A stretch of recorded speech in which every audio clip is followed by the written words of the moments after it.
The desert's a tough adversary, but at least it doesn't hide anything. What you see is what you get, and whether you take on the challenge is entirely up to you.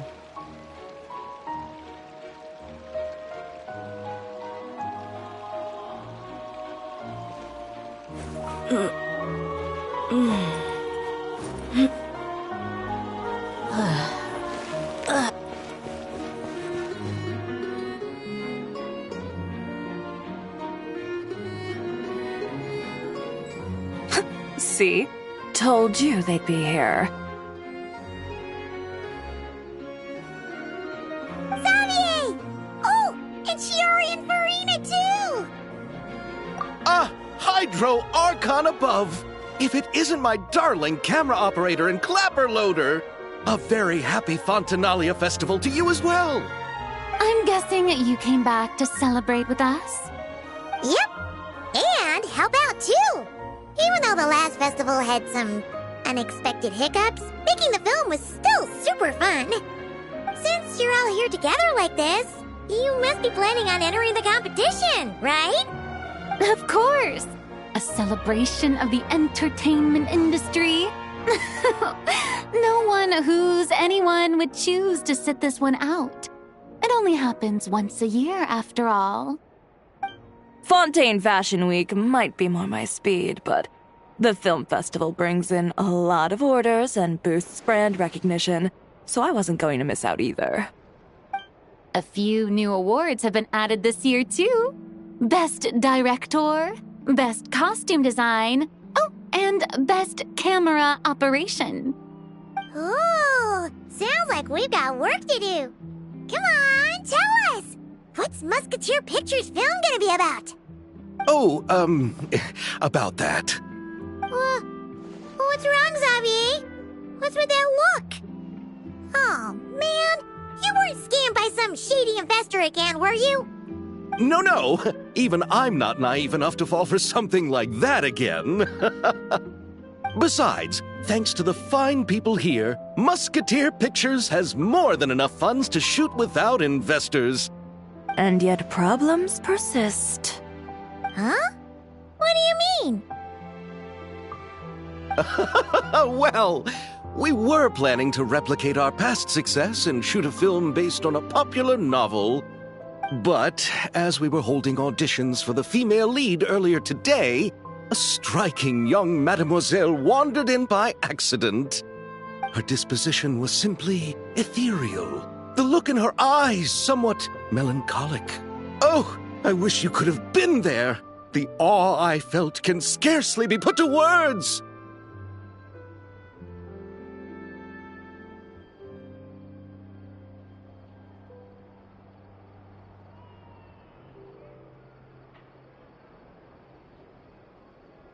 You had to be there, friend. No matter where she stood, it was as if her surroundings, even the air itself, turned into the perfect shot. Guess you found your lead actress, then? No, quite the opposite. My script is entirely unworthy of her.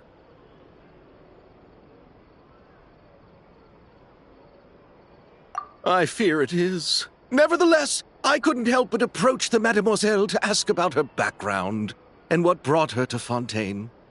What did she say? Sadly, she said her best friend was gone. After returning to her own homeland not too long ago, she decided to visit where her friend was from to remember them better. Oh, no wonder she looked sad. Yes, but that's when it struck me. Why not cast her as the lead in a film centered around her search for this old friend? Huh? You're gonna rewrite the whole script? But is there even enough time? Isn't the prep work super complicated? We might not finish. Think about the difficulties we faced with the two Musketeers. We had to start from scratch back then, too. I'd say we're ahead of the game this time. Guess so, but... Don't worry, Paimon. Shiori and I have evaluated the proposal, and we support Xavier's decision. I won't really need to start on the costumes until the cast is finalized, so It's not too much extra work for me. Oh, fair mademoiselles! How can I ever thank you? Finishing the script would be a start. You know, compared to a commercial popcorn flick, I do prefer the idea of shooting a more artistic film. One that leaves a profound and lingering impact in the hearts of the audience. I agree. True trendsetters are the people who dare to go against the grain. Well, leave it to Director Farina to have a vision. Honestly, though, the artistic passion of everyone at Musketeer Pictures is inspiring. Anyway, now that we've heard so much about this lead actress, Paimon's gotta know who it is!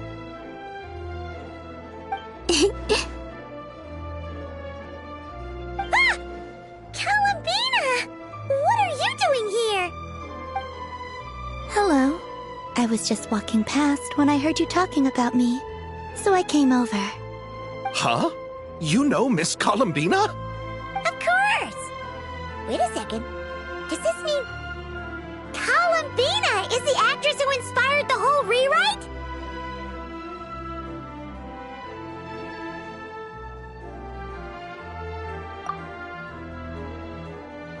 Yeah.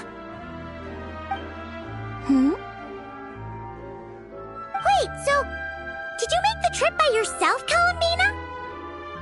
Yes. I mentioned how I wanted to visit other nations once things settled down in Nodcry, remember? So I went to the curatorium to ask Never for advice. She told me about the film festival in Fontaine and said it might be fun to visit. I spoke to Lauma before I left too, and she thought it was a great idea to get out for a bit. It's just, I received quite different travel advice from the two of them. Oh? How so? Well, Lauma told me to go out and experience new things and make new friends. What a wonderful suggestion. That's how a trip should be. What about Nefer? She said, don't trust anyone and don't talk. Yep, that sounds like her. I can understand that too. It shows this Nefer cares about you a great deal, Miss Columbina. Yes, so I plan on combining their advice. All I need to do is turn strangers into friends, and then I can talk to them. Huh. That kinda makes sense. But also, not. Hey, Chiori. Oh, look who's back. Happy Fontanalia Festival, you two. Oh, looks like we have a superstar in our midst. How about an autograph, Big Shot? Ha, very funny.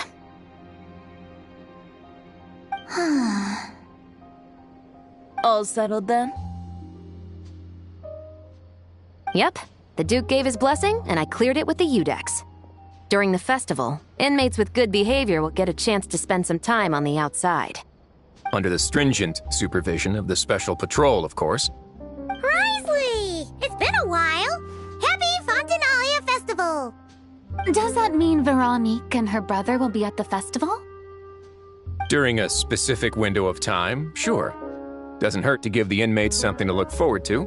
A little sun'll do them some good, I think. This is a friend from your travels, I'm guessing. Thought I heard something along those lines. Right! We should make some introductions, huh?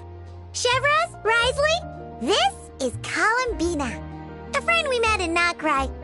Welcome to Fontaine, Miss Columbina. I bet the weather's been quite an adjustment. Yeah.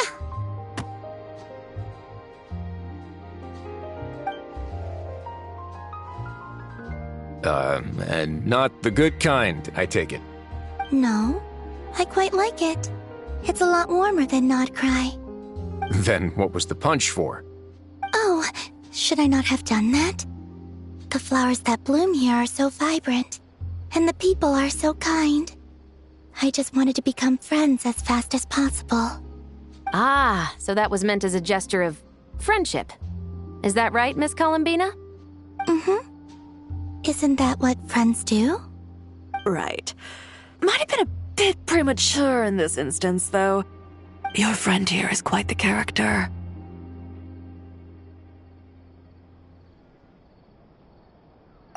Good thing we said something. You weren't seriously gonna go around punching every single person in Fontaine, were you? No, just the ones I wanted to be friends with. That's not... what Paimon's trying to say is, maybe keep the punches to a minimum until after you're friends with someone. If you say so. You're quite the character. So... Of course. Any friend of the Traveler is a friend of mine. Yeah. Oof.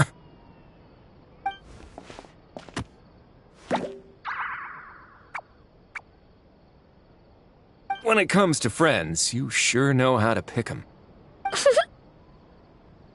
So Miss Columbina is the lead actress I've been hearing so much about. The whole thing about her aura is starting to make more sense. You gonna be part of the film this time too, Shivers?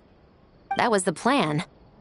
But now that Mr. Xavier has changed the direction, I don't think I'm in quite as many scenes. It's all for the best, though. A different crew asked me to help consult on some of their musket work. Oh, sounds like our trusty musketeer is as popular as ever. I'm just going where I'm needed. I'm more than willing to help with whatever this production needs as well. Ah, well, speaking of, would you happen to know if there are scenic locations around the court of Fontaine that other crews haven't booked? The festival's pretty popular this year, so there's not a lot left. You might just have to talk it over with the other productions and see if they'll let you squeeze in here and there. I see. Having trouble finding a filming location? Yes, we made a last-minute decision to go down a different route, so the indoor locations we reserved are no longer a good fit. And it looks like all of the best outdoor spots have been taken. You know, I might know a place. Good views, good atmosphere, and no production team has snatched it up. That sounds perfect! Where is it? You want me to reveal it just like that? Come on, let it be a surprise. As much as that sounds riveting, I think we should divide and conquer. You go do that, and Director Farina and I will take Miss Columbina around the city to discuss lighting and styling. Is that all right with you, Miss Columbina? Traveler?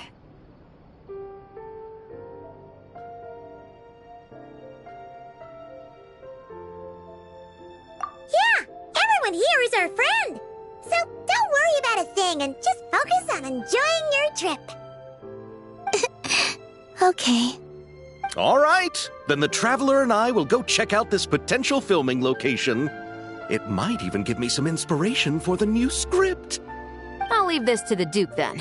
Until later, everyone. Maybe we'll run into each other on set. Okay then.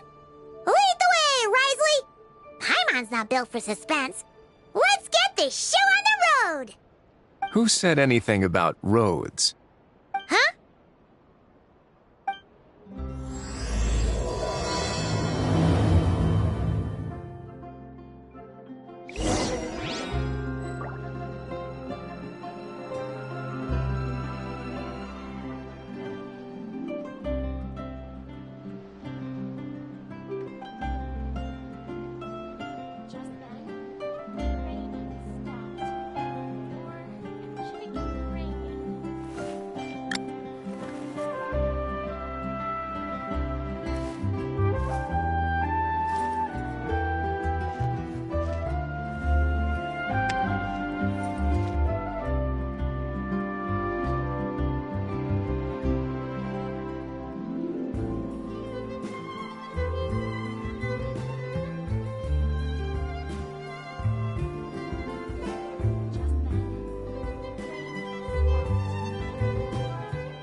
It'd make quite the grand backdrop for a film, don't you think? Paimon's more focused on the fact that this thing is supposed to be underwater, inside the fortress of Meropide. True. And keeping up with the maintenance on a vessel this big is a lot of work. It takes a crazy amount of manpower just to keep it up and running. Oh, Paimon kind of thought it just sat there until you needed it. I wish it were that simple. The truth is, the maintenance costs on this thing are substantial, so we decided to rent it out during the festival to earn some extra mora. Besides, the inmates are the ones who keep it in good shape. Seeing the fruits of their labor put to use is a good form of social rehabilitation for them. Huh. You've really thought this through. What do you think, Xavier? Is this a good place to shoot? Ah, I've got it! Good messieurs and mademoiselles, I've got it! Gonna take that as a yes. The beginning is the hardest part, and the opening of this film has been eluding me, but now I know just how it should start. Glad to hear it. Thanks for bringing us here, Risley. Don't thank me just yet. This isn't quite a done deal. Huh? Not a done deal as in someone already rented it out? You said no other production teams had snatched it up. This person isn't affiliated with a production team. The rental fee was high enough to scare off plenty of other film crews, but she didn't blink. Made quite the generous offer, and didn't even attempt to haggle. Do you know what she plans to use it for? I'd like to at least have a rough idea before going in to negotiate. I didn't ask for the details, but I did see what looked like a fishing permit and a business license on her desk. My guess is she's planning on using it for some kind of restaurant or aquarium. A floating restaurant is sure to attract people, but an aquarium sounds cool too. The views from the ship make it a great spot for a date. The winglet might not be under my command right now, but it's always nice to see her admired. A film is sure to drum up some good publicity as well. I do hope we can work something out with the current captain. Well, guess we should head over and talk things out then. Best of luck.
Wow! The winglet seems even bigger up close. The rooms are so spacious. Wonder who rented it out. Hello? Anyone there?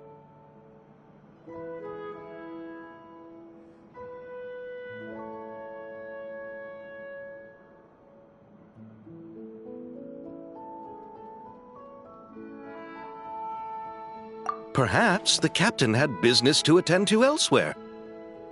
But why rent such a massive boat just to have it sit here, without even leaving so much as a note? Let's try again. Anyone there? Hello? Seriously? Right now? What is it gonna take to get some decent sleep around here? Is a nap too much to ask for? Sorry, the aquarium's closed for the... Huh?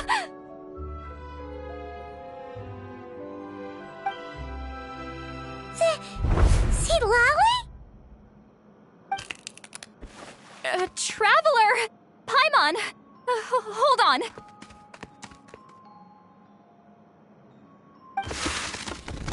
This is just great!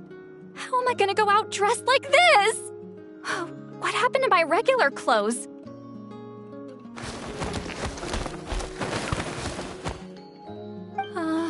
The wash! I put them in the wash after I drank too much and fell into the fountain.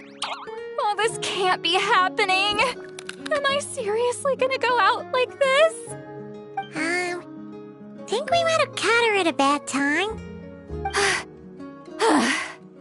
See Lolly? I don't want to hear it. Hear what? A single word about what I'm wearing. No comments, none. Is that clear? Oh, yep. Crystal.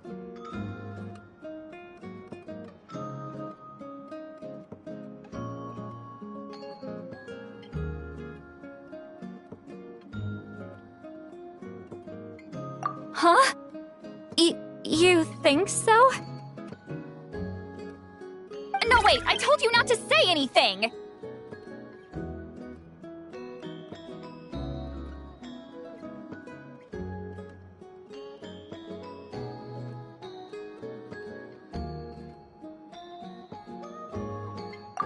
Then what was... her thoughts. I heard her thoughts. How could I forget about that? This is so embarrassing. I seemed a little too pleased to get that compliment, didn't I? Wait, the mind reading went both ways. Does that mean the traveler's hearing all this too?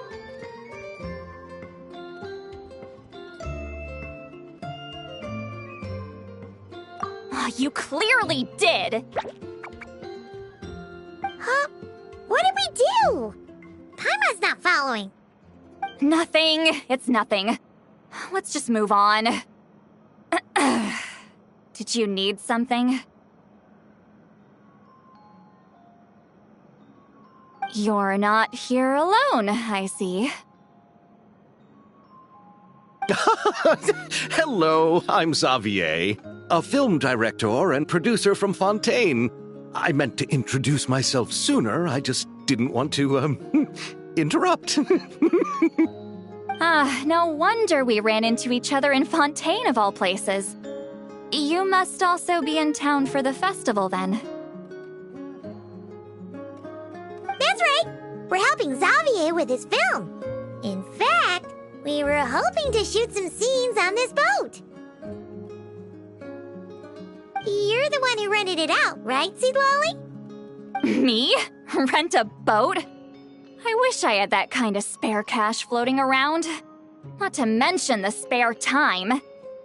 Don't get the wrong idea, though. I'm not here to sail off into the sunset and live out some cushy retirement life, okay? I'm not that old. Then why you dress like... how did you end up staying aboard the Winglet? Well, I heard one of my favorite light novels was getting turned into a film, so I came to Fontaine to catch the premiere. Originally, I booked a room near the Opera Epiclese, but I'm quite particular about where I sleep these days. I think it's an age thing. And that bed? I just couldn't sleep in it. I tried to find a different hotel, but with the festival, everything was completely booked. Just as I was worried I'd have to sleep under a bridge or something, I happened to spot a help wanted sign on the side of the road. Oh, so you're here to take care of the boat? No, I was hired to man the front desk. The pay is a bit low, but food and drinks are covered.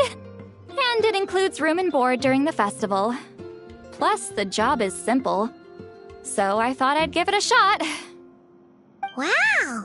They actually thought you'd be a good fit, huh? What? You don't think I'm cut out for it? All I have to do is tell people the aquarium isn't open yet. Other than that, I'm free to do whatever I want. It's a pretty sweet gig. That's all? Yeah, I was also kinda shocked. But it's not a lie. Head downstairs and see for yourselves. There's nothing but empty tanks. Not a marine animal in sight. Did your boss mention anything about being open to film crews using this space? Our production was hoping to film on the deck for a few scenes. No. That never came up. You could just ask her. Oh, she's around? What kind of person is she? We should know what we're heading into. She's nice enough, I suppose. Pretty reasonable, too. Even offered for me to move to a bigger cabin if I was too cramped. Back at the Masters of the Nightwind, I'm used to being the one giving orders. But working under her doesn't feel like being bossed around. She seems to respect what I think. Wow, she sounds like a great boss. She did tell me she'd rather not be disturbed, though. She's been working on an important project, so I'd keep it brief. Got it. Thanks for the heads up. All right, the captain's quarters are this way. I can take... Wait. But I'm wearing... whatever. I doubt she'll care. Just follow me.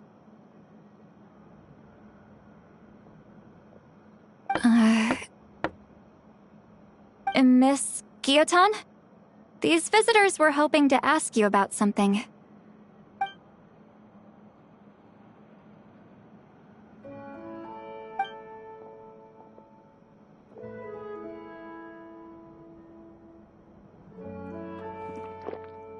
I thought I said to limit the interruptions. Just tell them the aquarium is still...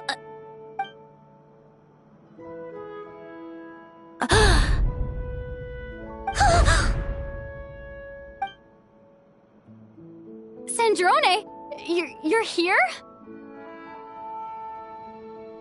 Huh? You know each other? Are you okay, Sandrone? Do you still remember us? Everyone was so upset after what happened. We all missed you so much.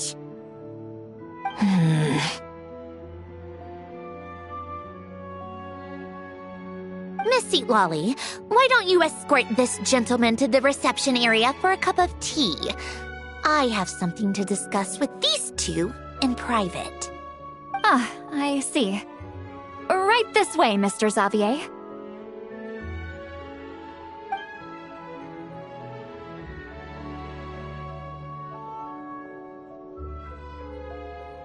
Sandrone?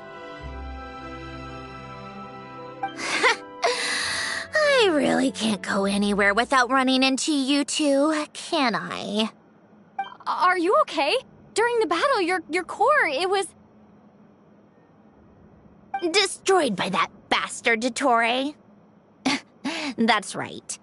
But as you can see, I'm fine now. No major issues.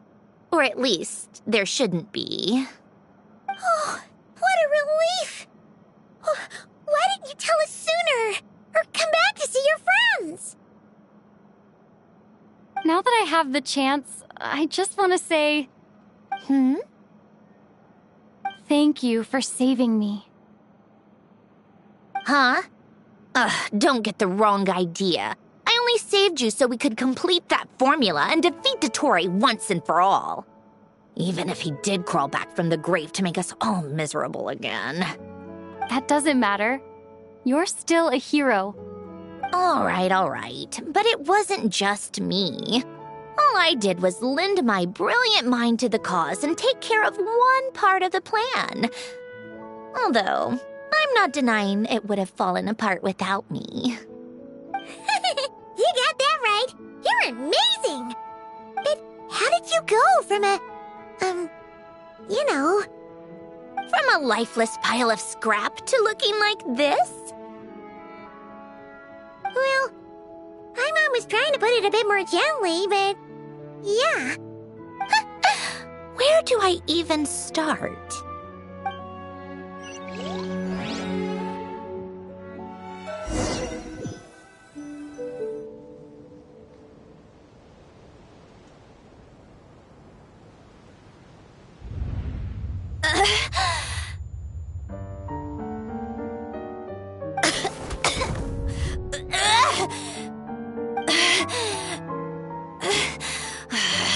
Curse it all! Where am I? Did we do it? How much time has passed? I'm not in one of that lunatic's experimental labs, am I? Wait, Fontanian decor. Books from the Research Institute. Phew. One thing at a time. Initiate self-diagnostics. Assess the extent of the damage. Cut power to compromised, non-essential components. Then reconstruct available action modules. Severe damage to the core. Dottore, you bastard. Polonia?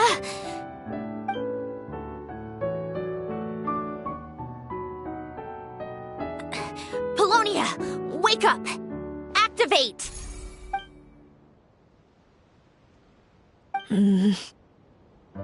You're in even worse shape than me. Internal gears and energy circuits are barely intact. Extreme damage to the core, just like me. Rebooting is off the table. Even if I could repair the damage, I don't know if... You used up all your critical energy in those final moments, didn't you? To protect the core of that guy in the hat, and the numerological array. Wait, the array. Yes! The prototype is still here. But can I even run it in this state? Whatever. I have to try. I just need to confirm one thing. Activate the numerological array. Connect the computing core to my body. Just like I thought. It needs too much computing power.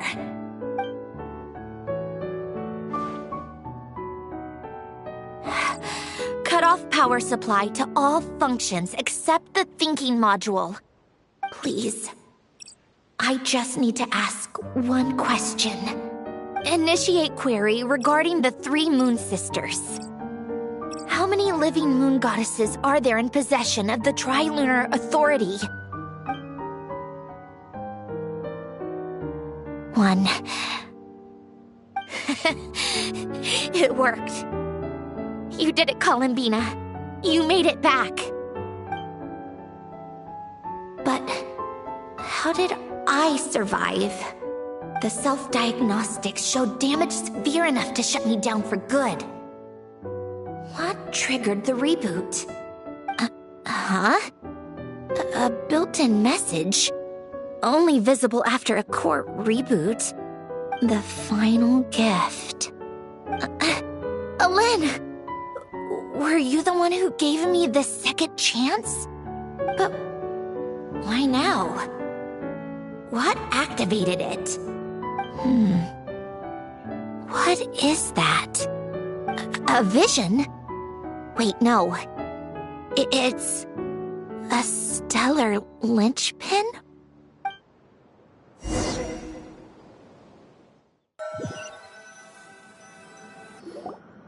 A stellar linchpin? What's that? You can think of it as a rare kind of vision. As for what causes one to manifest, well, that's still unknown. But in Snezhnaya, or in Afatui's research at least, it's believed to have some connection to the third descender. The third descender? We knew his remains were used to create the Gnosis, but this is the first we're hearing about a stellar linchpin. You knew about the remains? Right, of course. Look who I'm talking to. Yes, the Heavenly Principles used the remains of the third descender to create the 7 Gnosis as a means to consolidate the Archon system. Visions result from that same system, so extrapolating from there, it's clear that the manifestation of a vision is also, to some extent, related to the third descender. Still following?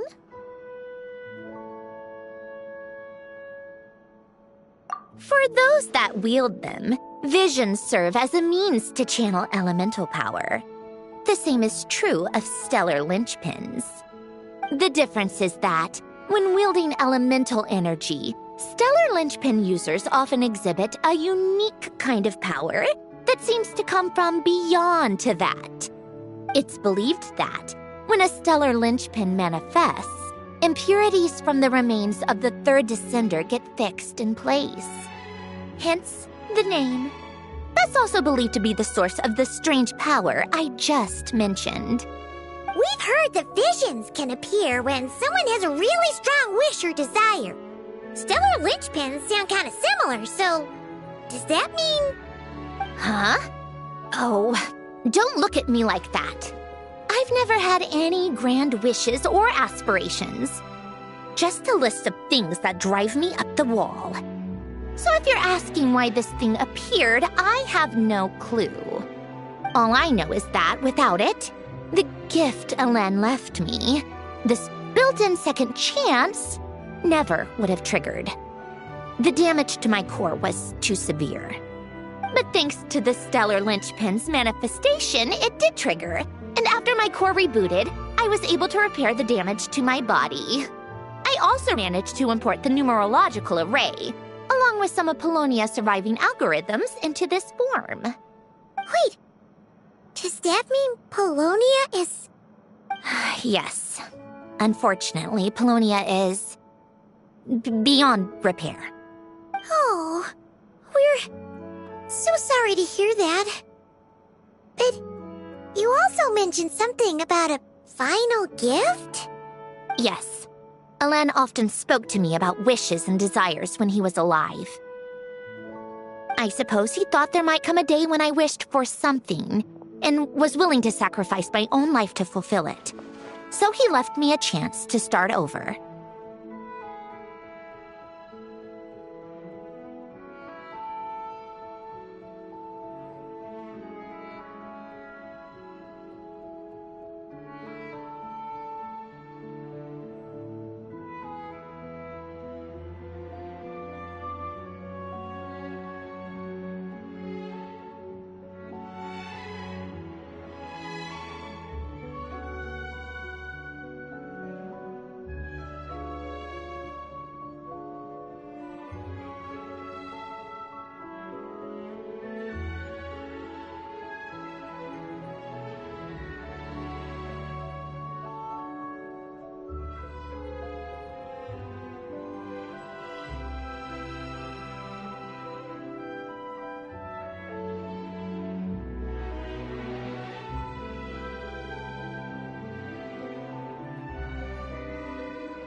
No, never.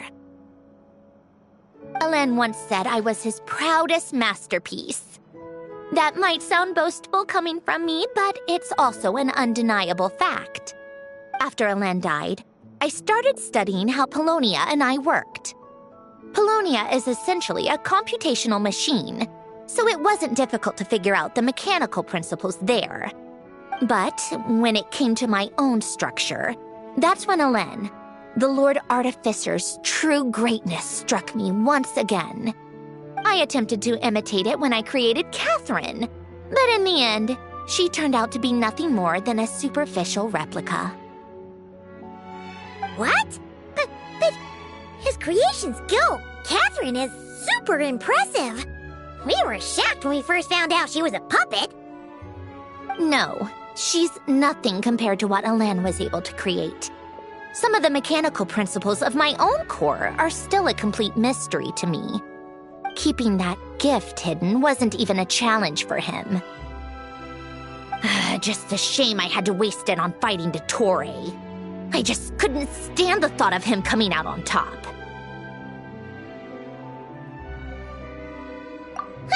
If you put it that way, the world owes me a whole lot then, doesn't it? Wait, but all this still doesn't explain what you're doing here. Risley said you rented the ship and even had some kind of fishing permit? That's because I'm trying to go back to the place Alen and I lived when he was alive. My former home, I suppose you could say. The second chance wasn't the only part of the gift. According to the message, Alen left me a few other things that are stored in the house we shared together. I'm hoping that whatever he left me can help fix certain anomalies in my rebooted core. And help me understand why I received a stellar linchpin in the first place. Okay, so go back then. What does that have to do with fishing? And to think I'm talking to the saviors of Fontaine. Did you forget that the water levels have been rising for centuries? I can't just go back to the place I used to live because now it's underwater. Oh, right. With the rising water levels and changes in terrain, it's not just a matter of finding where it is, but also clearing away any sediment or debris. But Fontaine law prohibits unauthorized individuals and organizations from excavating underwater ruins. A Melazine caught me the minute I even made an attempt. Why not apply for authorization then? And face the endless slog of Fontanian bureaucracy. No thanks. Besides, I'm a Fatui Harbinger. The diplomatic implications alone would be enough to give the gestionnaires at the Palais Mermonia a headache. A fishing permit, on the other hand, isn't difficult to obtain at all.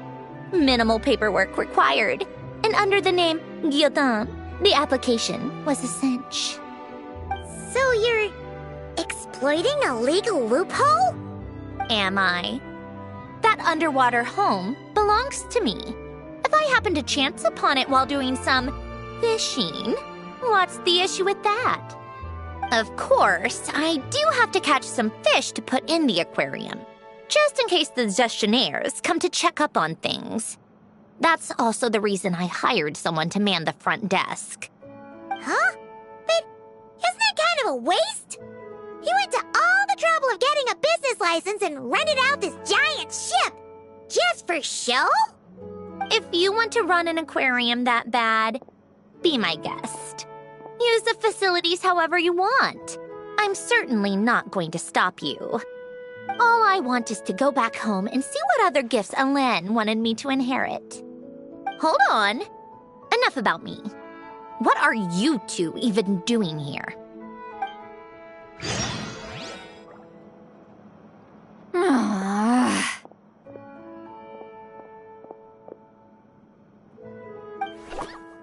Seriously? They've been in there forever. The reaction when they saw each other was strange, to say the least. They're lucky I was nice enough to leave the room and give them some space. Back in the Masters of the Nightwind, I'm the one who gets to kick people out. I just want to know what they're talking about. Should I cast a little eavesdropping spell? Oh, no, what am I thinking? I'm Granny Eastley, the great shaman of the Masters of the Nightwind. I can't do something like that. This is just ridiculous. Making me wait out here for so long? Where's their respect for their elders? Oh, here they are. Were you back there arguing or something? What took you so long? The two of you are already acquainted with Miss Guillotin, then? Yep. But don't worry, we got everything sorted. Sandrone agreed to let us shoot on the ship, but it has to be when she's not here. When she's not here? That's right. You'll excuse me if I didn't exactly ask for this little reunion. I wasn't planning on seeing anyone. Like I said, my core is severely damaged. Even with the gift, there are anomalies that are making things unstable. I don't even know if I can continue to function without issues. So the priority is to fix these anomalies and get answers to my own questions. Then, I can see the people that need seeing. Anyway, just let Sandrone know when you plan to film Xavier, and she'll, steer clear. I do hope I'm not causing Miss Guillotin too much trouble. No! She just wants to keep a low profile for her own, complicated reasons. She doesn't want anyone else to know she's here. Understood. I'll be sure to keep that in mind. Oh, and see Lale? Huh? You mean, what does she want? Oh, please don't let it be about the pajamas. What? The 7th of the Fatui Harbingers? Why are you telling me all this? I asked the Traveler about you, and I've decided it's best to be open in this instance. I can understand if you would rather not work for a Harbinger.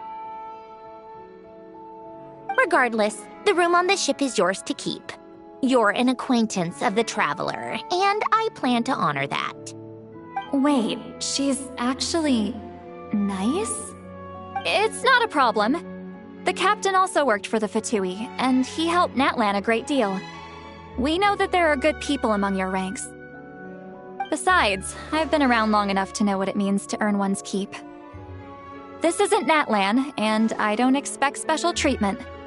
Besides, sitting at a desk isn't exactly back-breaking work. I appreciate that perspective, great shaman. Seat Lolly. Just call me Seat Lolly. That title makes me sound so...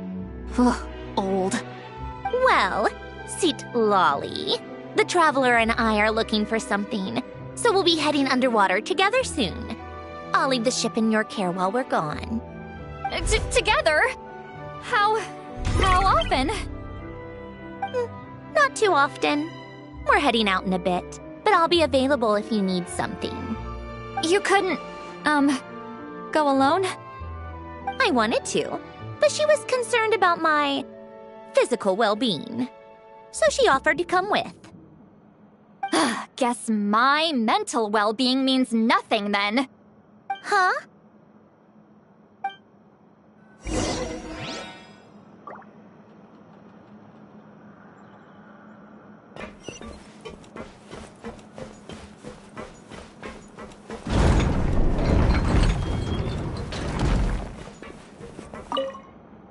All right, our first stop is the Barrel region. After Alain left the Fontaine Research Institute, he lived in seclusion somewhere around there.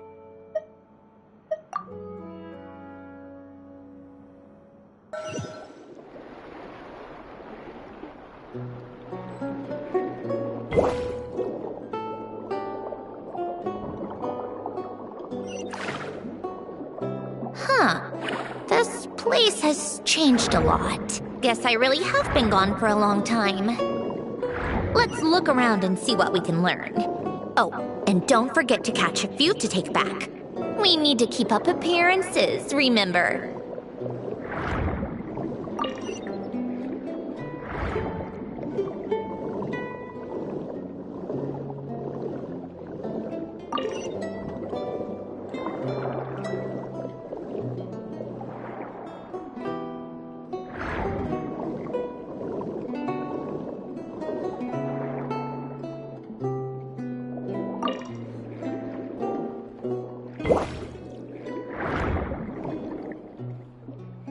Poisson isn't too far from here, right? It's all a bit nostalgic, I guess. Back when I lived here, all this was still above water. All right, I have a general understanding of the terrain changes and sediment accumulation. We can stop here for now.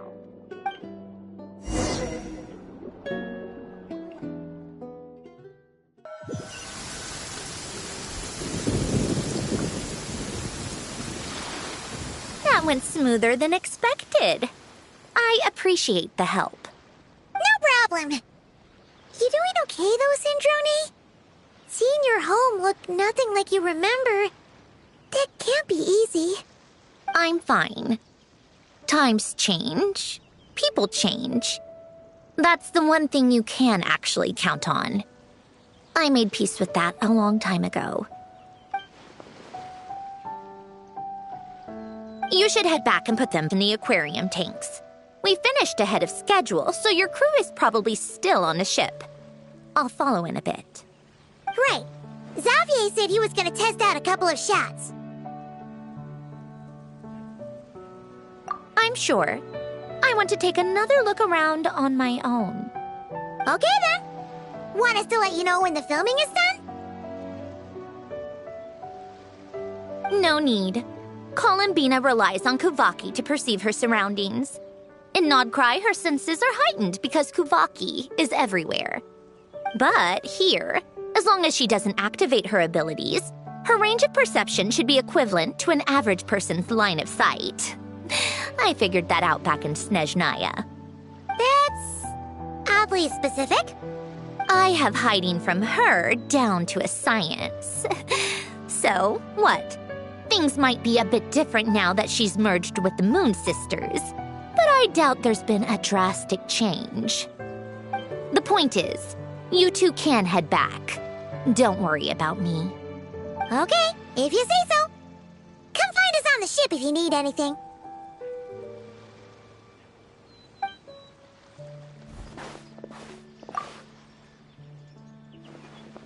What did you leave for me, Alen?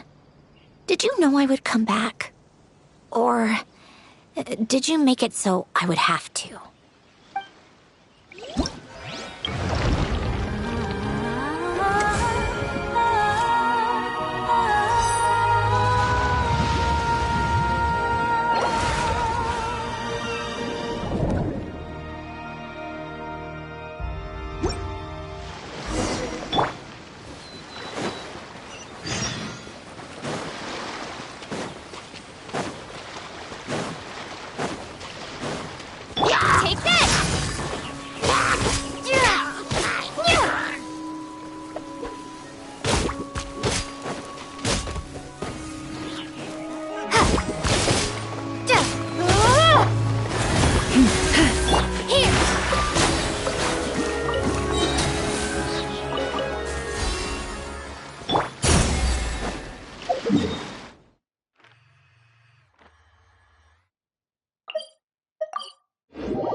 They're filming over there.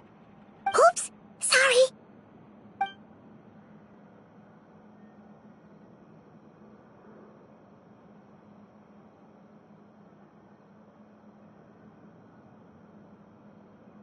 What's your take, Detective? Bullet wound to the chest. Gunpowder residue on the clothes. The victim must have been shot at close range. You think it was someone they knew? Yes. It's possible the suspect arranged for them to meet at this very spot. A reasonable deduction. But you're overlooking a crucial clue. What? The victim's pocket watch is missing. And cut! I think we got it! Good work, everyone! Phew, finally. Acting was nerve-wracking for me when I first tried it too. Just loosen up, and you'll get used to it in no time. Severus! Charlotte!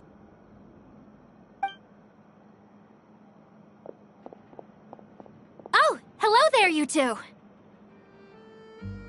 You're filming here too? Oh, so Charlotte's crew must have been the one that asked you to help out, huh, Severus? Yep.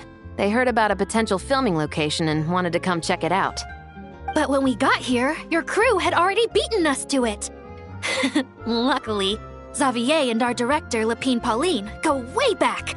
In the end, we agreed to just share each other's filming locations. Considering all the last-minute changes, that's just what Musketeer Pictures needed. For sure! Based off the scene just now, you must be the star of the film, Charlotte! You bet! This detective costume really suits me, don't you think? Oh, for sure. You're already right at home lurking in the shadows taking pictures of this and that. Add a notepad and you're practically method. Thanks, Miss Chiori. I appreciate the compliment. That didn't sound much like a compliment to Paimon. So this is a film set? It looks like a very happy place. This must all be quite new to you, Miss Columbina. Yes.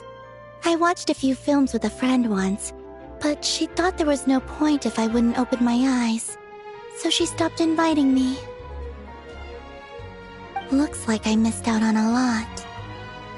True, but being an actor seems like a tough job. Huh? Most people would swap lives with an actor in a heartbeat. The lifestyle is so glamorous, and the pay is more than generous. But they have to act out lives that aren't their own, with the whole world watching on in judgment. If they don't do it justice, it must feel like they're letting people down. That's exactly how it feels. This young lady has quite... Well, that's true. But these actors are here because they want to be and they think it's fun. Most of them, at least. Not to mention, the film we're shooting is based entirely on you, Miss Columbina. You just need to be true to yourself. I don't have to pretend to be someone I'm not? Not at all. Authenticity is what we're after. For example, this first scene opens with you on the boat, sailing to your friend's homeland. You just need to think about that moment in the story and picture how you would feel. Oh, okay. We're all here? Wonderful! Let's head to the deck and get shooting. Oh, and this is for you, dear Paimon, your clapperboard. Whoa! Is this the same one Paimon used for the Two Musketeers? The very same. I saved it just for you. Thanks, Xavier! Feels like being reunited with an old friend. Of course! That said, I have a different job in mind for you this time, Traveler. Our film is focusing on a single protagonist, so conveying the subtle changes in her state of mind is of the utmost importance. In addition to the actor's own performance, another way we can convey that is through lighting. Huh? But there's already a lighting specialist, isn't there? Yes, but it's clear the Traveler and Miss Columbina share a deep bond. You might have a better chance of understanding her frame of mind in certain scenes. Oh, that makes sense. So, what do you say? Willing to take on the role of lighting specialist? It's settled! I leave the job of translating our leading lady's inner thoughts in your capable hands.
All right, without any further ado, it's time for production on our film, A Homecoming, to officially begin!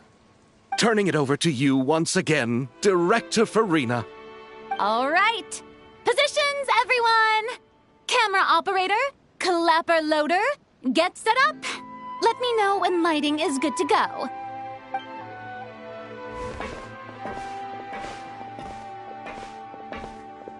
All you need to worry about, Miss Columbina, is hitting your mark. Other than that, just focus on immersing yourself in the emotions of the moment. Okay. Good. Lighting, are we ready?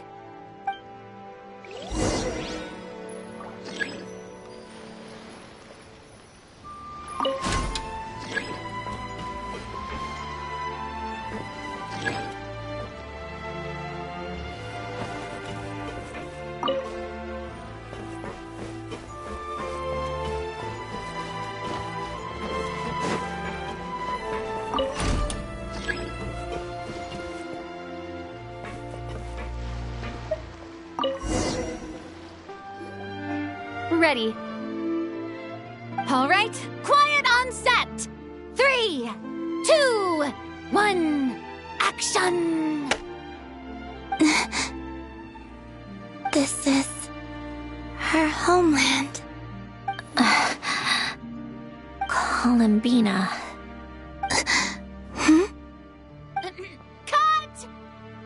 The emotions I'm looking for were definitely there. Let's just try to keep it a bit more natural.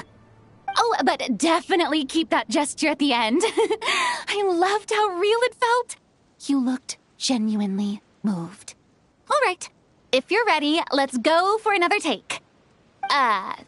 Miss Columbina? That presence, it kind of felt like... Sandrone?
We must have one simple rule. Whoever pays the most is your new boss.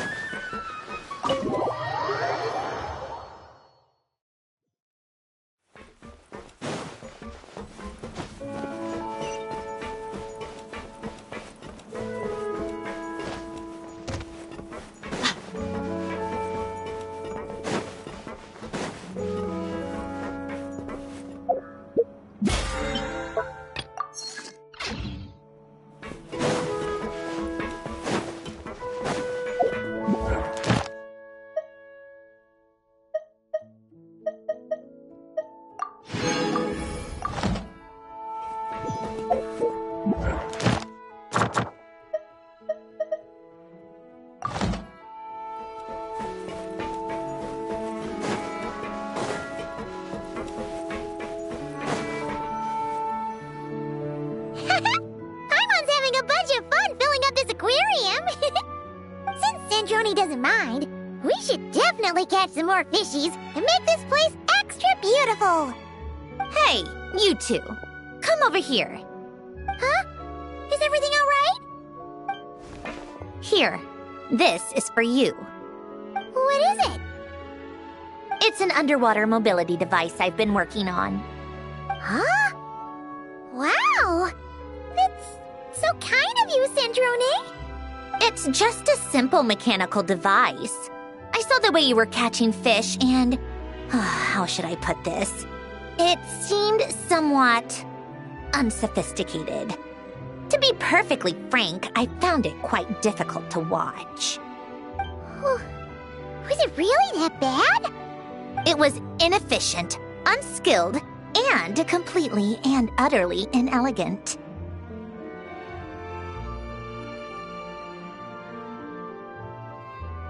No need to apologize.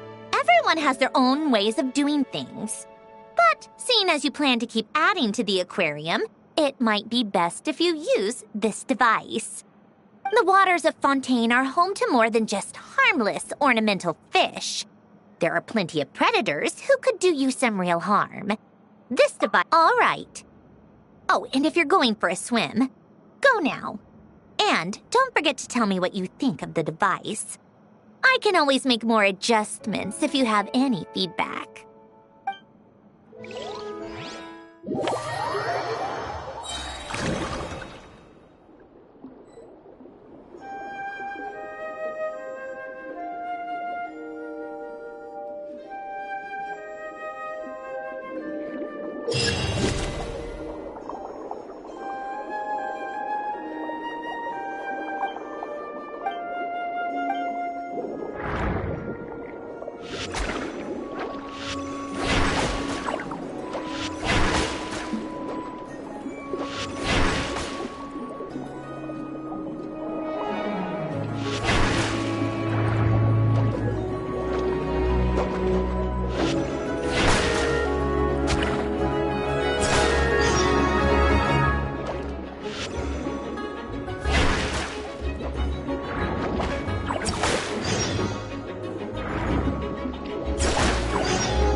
here.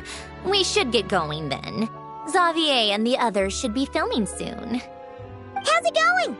Have you managed to figure out the location of your home yet? I've narrowed down a few potential locations. We just need to take a sample from each one. Once the equipment analyzes them, we should know the exact location and where to find the entrance. Great! We should get started then.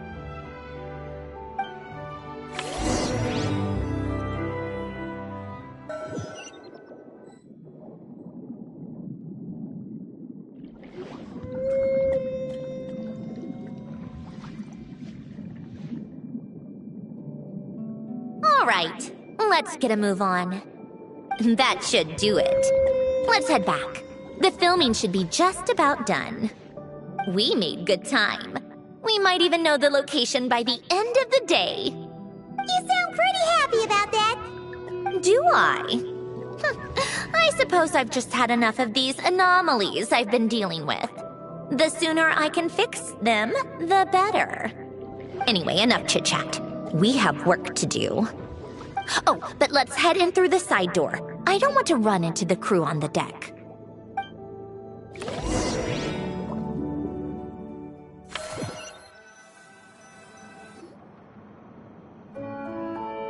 All right, now we just need to wait for the results. Since we have some time to kill, I suppose I might as well see how this aquarium of yours is coming along. You seemed quite enthusiastic about it, after all. It's really coming together!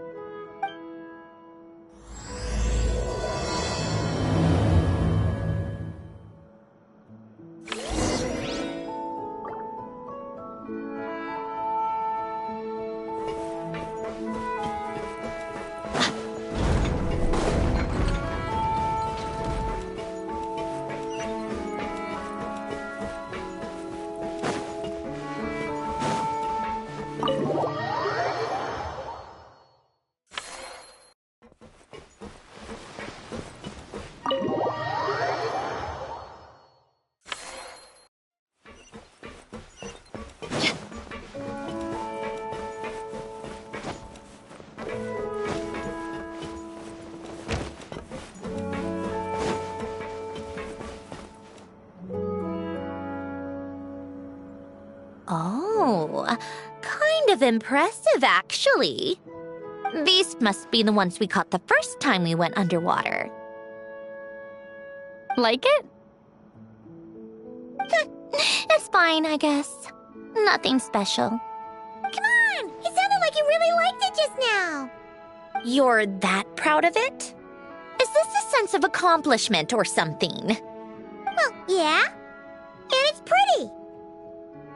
You know it's gonna be gone soon, though, right? What do you mean? After the festival, this ship will be returned to the fortress of Meropide, and this aquarium will be no more. So? So, no matter how much work you put into this place, once the festival is over, it's all just going to disappear. But not making the most of it when we have the chance is an even bigger waste! But if you know it's all going to be gone one day, why even bother? Well, because you still get to keep the things you gain along the way. And those are things that can never be replaced. Doesn't that make losing them even harder? well, if you put it like that. But the happy memories we make along the way last forever. You just have to take a more glass-half-full perspective. Not to mention, everything we do here is going to be on film, so it'll still live on in some shape or form. And when you look back on it, only happy memories will come to mind? Exactly! So it's about finding joy in the process itself. Traveler! You're back already? What's wrong with that? You say that like it's terrible news or something. How did you get here? I didn't see you on the deck. Oh, never mind. We need to help Miss Guillotin hide ASAP. The crew is heading over here to shoot any second. What? They should be done by now. There was a mishap earlier that cost them some time. I was waiting on deck so I could warn you the minute you showed up. Anyway, you should head back to the captain's cabin right away. They're gonna be here any minute now. Finally! That's a wrap for the scenes on the deck. Wouldn't have taken half as long if the wind hadn't snapped our equipment in two. Uh-oh! Too late! Change of plans then. You'll just have to hide. Hide? And where exactly am I supposed to do that? Oh, there's a box over there! You can get in that! Huh? You expect me to... Do I need my makeup done for the next scene too? For the love of... Let me see. Maybe just a quick touch-up. Huh? Traveler and Paimon? What are you doing here? I thought you took the day off to take care of something. Huh? Oh, well, it didn't take as long as we were expecting, so we came back early. What about you guys? You're still not done shooting for the day? No, we ran into an issue that, set us back. It meant Miss Charlotte's crew wasn't able to wrap either. We both still have scenes to shoot in this aquarium. Oh, that's not ideal. For several reasons. Let us help then. The sooner we wrap, the sooner everyone can get some rest. All right. Thanks, you two. Miss Charlotte's crew can go first then. If I'm not mistaken, you still have a night shoot later. Thanks, Director Farina! Of course. Fellow artists should help each other out where we can. Agreed. Well then, camera, lights, get set up. Actors, give your lines a quick once-over. Let's try to get this in one take.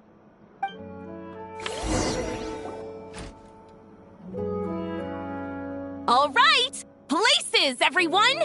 And 3, 2, 1, action! So, the story ends like this.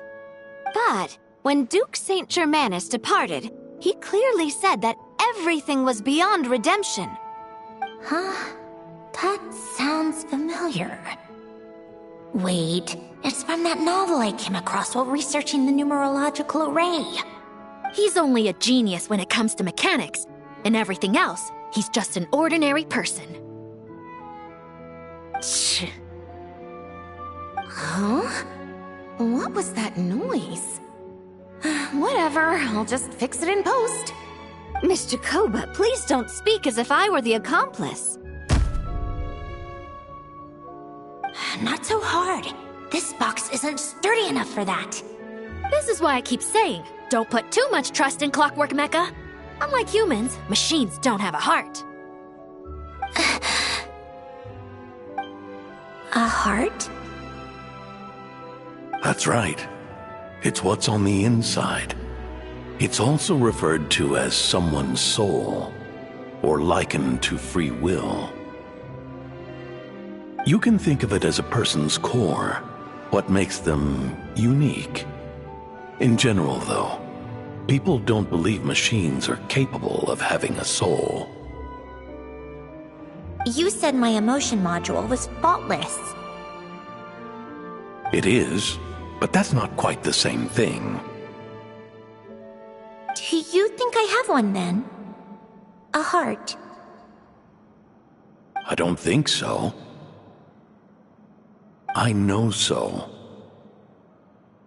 The question is, do you recognize it within yourself?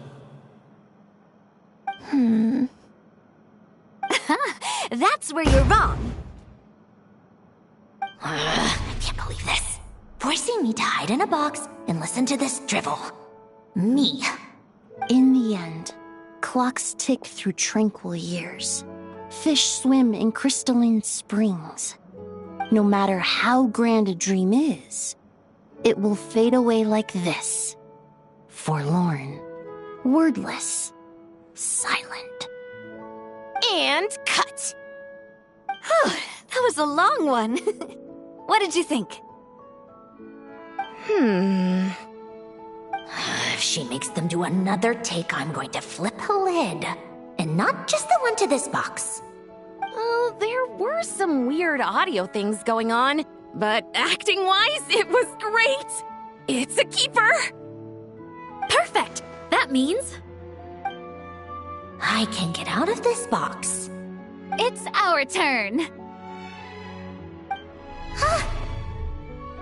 Camera operator, set up for the next scene.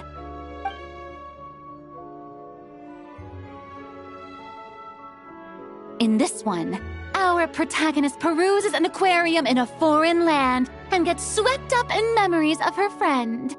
So, in terms of lighting, that's the vibe we're going for. Got that? Shoot. Paimon thought there'd be a break and Sandrone could slip away. What are we gonna do now?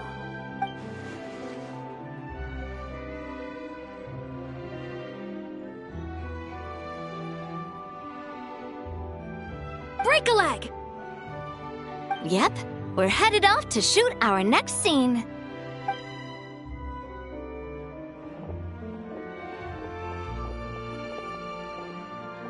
All right, quiet on set! We're about to start rolling. Ready, Miss Columbina?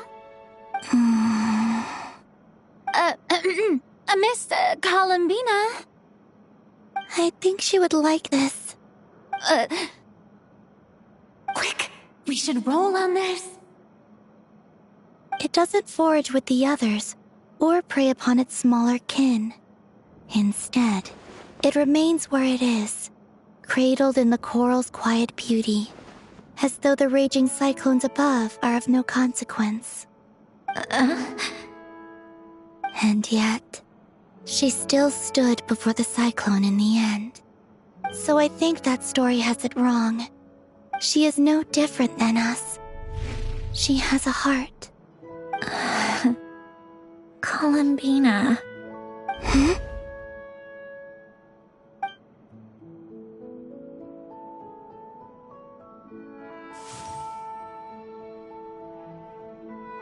Uh-oh. Is she onto us?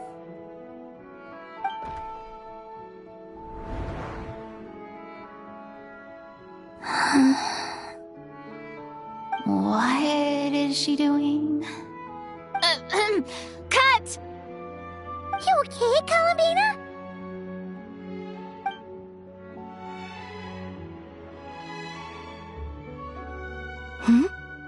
Oh, yes. I just thought... Why don't we take a short break? It's been a long day of shooting so far. That last take was beautifully organic, though. We can use it as is. No need to go again. Thanks, Director Farina. But I'm fine to continue. You're sure? In that case, let's shoot some quick B-roll. Then we can move to our next outdoor scene.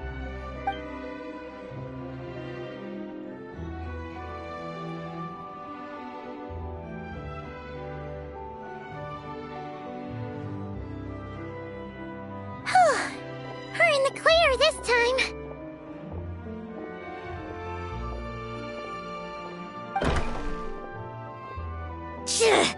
Ugh! Absolutely suffocating. You okay, Sandrone? Right as rain. Come on, let's go check the test results. It's time for me to go home.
Alright, it should be around here.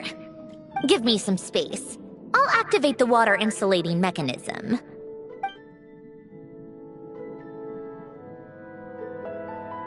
The what? Hélène, much like Renee, had long predicted that the water levels in Fontaine would rise. Thanks to his expertise in mechanics, he was able to implement a few simple measures to protect our home from flooding. I told him there was no need, that I would just move when the water rose too high. But it would seem he knew a day like this would come.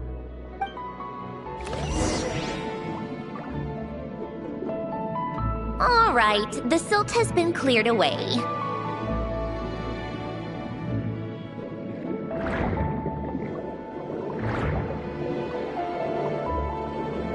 Go activate the mechanism for the first sluice gate. That will fill the empty middle chamber with water.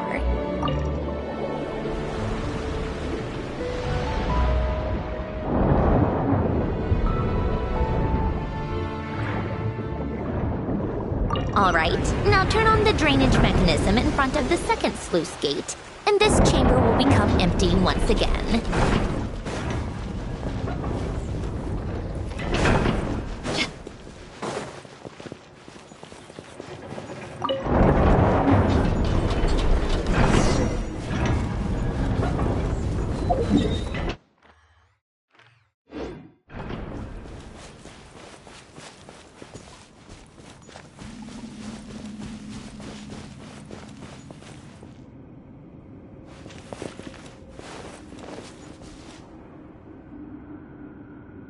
So, this is where you used to live?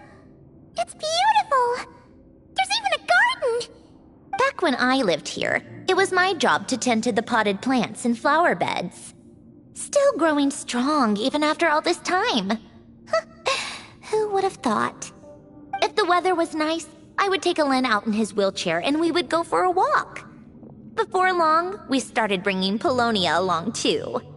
Come to think of it, I was the only one who could get around easily back then. Polonia always got stuck at some point, and it was up to me to launch a rescue mission. Happy? I suppose they were. Uneventful, but pleasant. Repetitive, but peaceful. It was like living in a world where time didn't exist. Of course, that was all just an illusion. Death still awaits all of us at the end. Oh. All right, enough standing around. Let's head inside.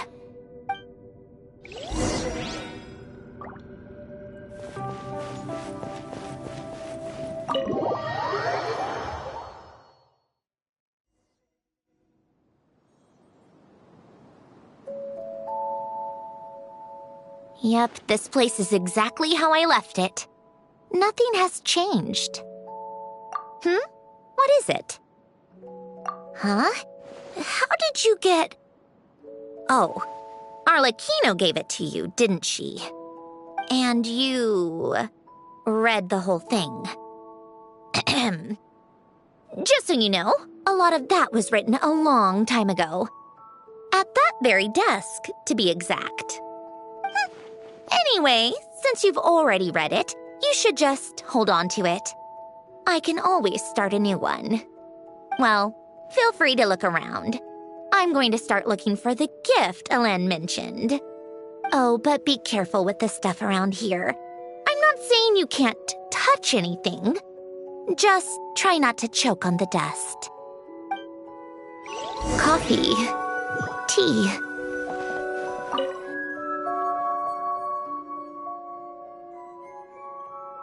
Oh, I played with these when I was little.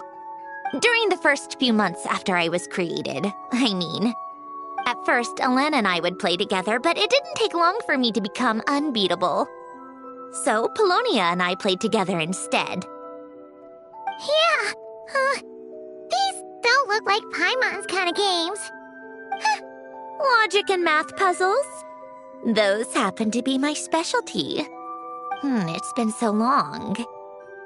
What do you say? Should we play a few rounds? Let's go with this one. The gears on the left are stacked from largest to smallest. The goal is to move them to the other side in the fewest number of moves. Just remember, you can't stack a bigger gear on top of a smaller one.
Need help?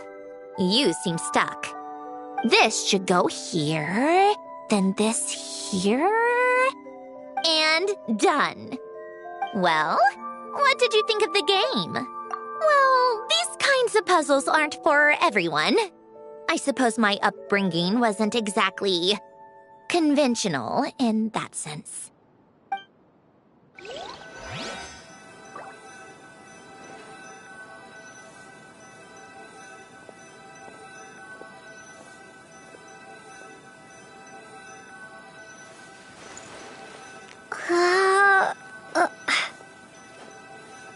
Coffee. Tea.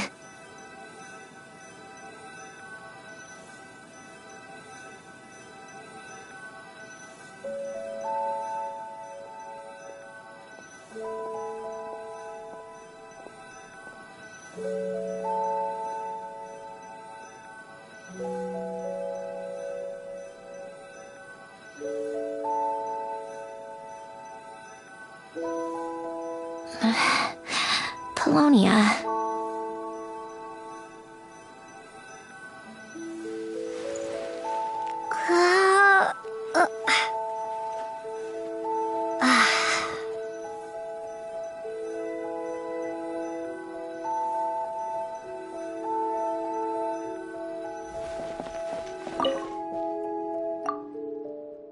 Oh, these are some of Alen's drafts from his later years.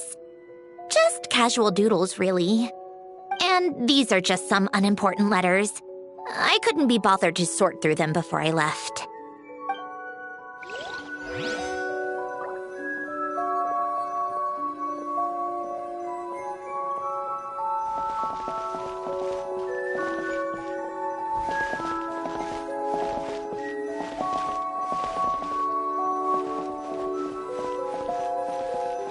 A warm hearth.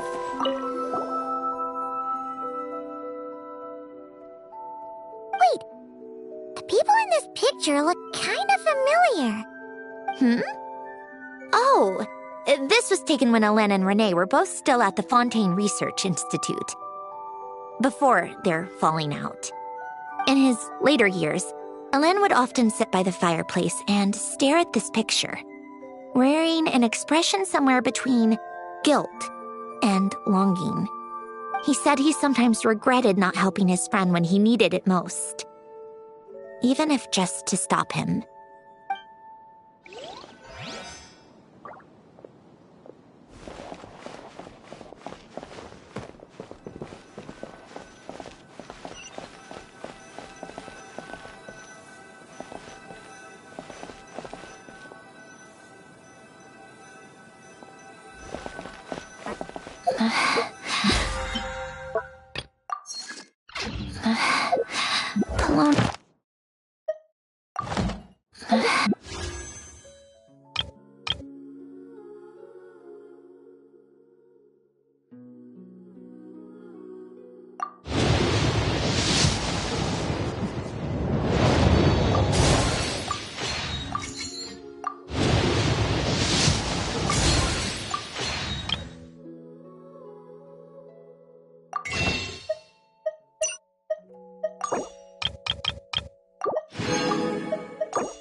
Poloni.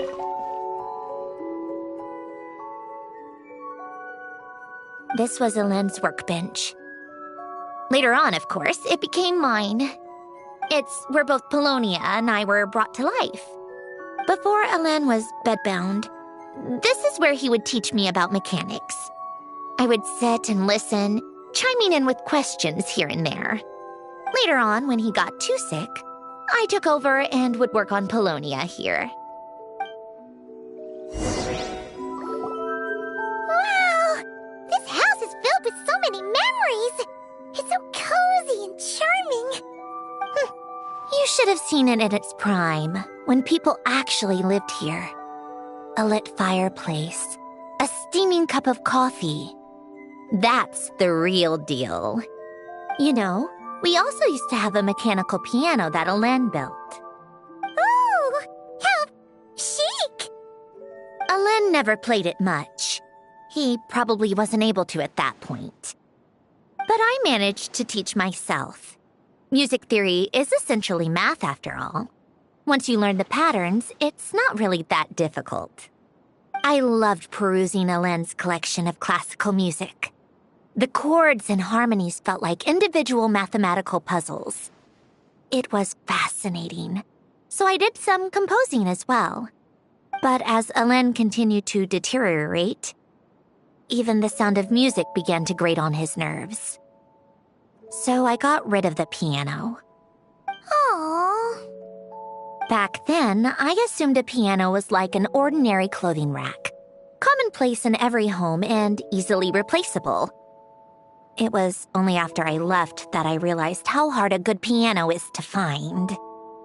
Enough about that. Alain's gift should be just in here. The only things undisturbed before I left were a few of his personal belongings.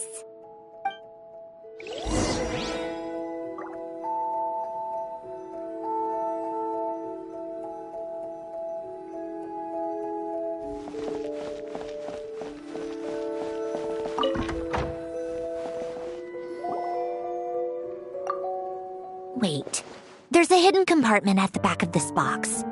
Looks like it's locked with some kind of gear mechanism. Knowing you, Alain, I'm guessing it goes like this, then like this. Got it. Am I a genius or what? Let's see here. A box? Well, you gonna open it?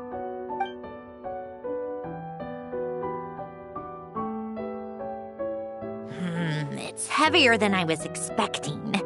Just how much stuff is in here?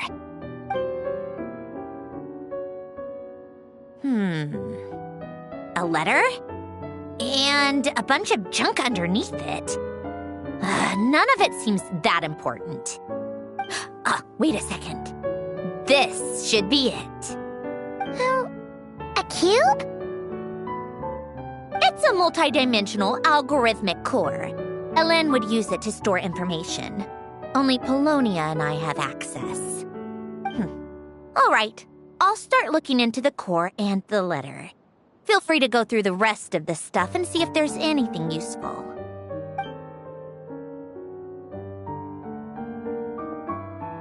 Okay. Hold on. There's another picture in here. This one has writing on the back. A snapshot of you playing among the plants shortly after you were born. You seem to like these flowers a lot. May you grow and flourish just as they do. Huh? Wow! Look how happy you are in this picture. You've changed a lot since then, huh? What's that supposed to mean? Just that you come off kind of aggressive sometimes. Or, annoyed at everyone around you? Well then, people should stop being so annoying. It's not like I'm the one with the problem. Of course not. Oh, here's something else. Looks like a piece of paper torn out from somewhere. Today, I solved another math puzzle and made a breakthrough on a construction problem the Institute has been stuck on for years. Am I a genius or what? No, wait, that's From now on, I should have people address me as Her Highness the Clockwork Princess, Unraveler of all reason. No, nope. No more of that. I thought I tore this page out. You wrote this? Then how did it get... Wait, there's more writing at the bottom. You seem to have developed a distaste for this particular entry, considering I found it in the trash. I'm sorry, but I could not help but hold on to it. Forgive me. Lynn! Don't be embarrassed. Everyone goes through a phase like that. Nonsense! I wasn't even the one who wrote that. It must have been Polonia.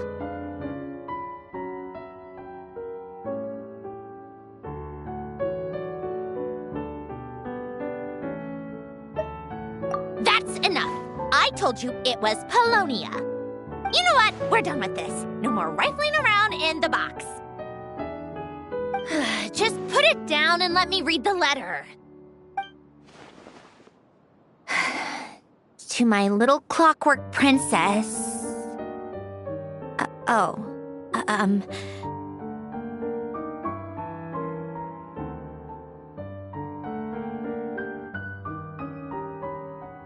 Not another word. Got that? If you're reading this. You've most likely received the gift I left for you. I just hope you didn't stumble across all this while cleaning out my effects or something trivial like that. I once asked if there was something you wished for. Do you remember that? I wonder if time has changed your answer. Regardless, I have another gift. A formula that will allow you to come face to face with the anomaly inside of you. If you even still call her that. Why this gift? To understand that, allow me to wax poetic on the soul once again. I would ask you to stick with me until the end, but I know you will. You always have. I believe a person should be born twice over in their lifetime. First, there's the birth that grants us life. Then, the birth of the soul. It's a matter of transforming the life bestowed upon us into the life we choose for ourselves. And to do that, we must look inward.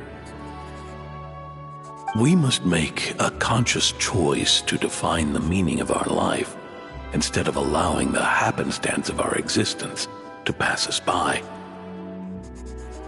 This is the process of recognizing the soul that lives within us. You are my proudest masterpiece. I told you that long ago. But to me, you have never been a creation or a machine. To me, you're just like the rest of us. You have a heart. In fact, some theories think of the human brain as nothing more than a machine, and thought the product of its computations. So you see, perhaps we're not so different after all. Your inner machinery is just far more advanced than most. No matter how one looks at it, the heart is a complex thing, a place where logic and reason collide with our emotions.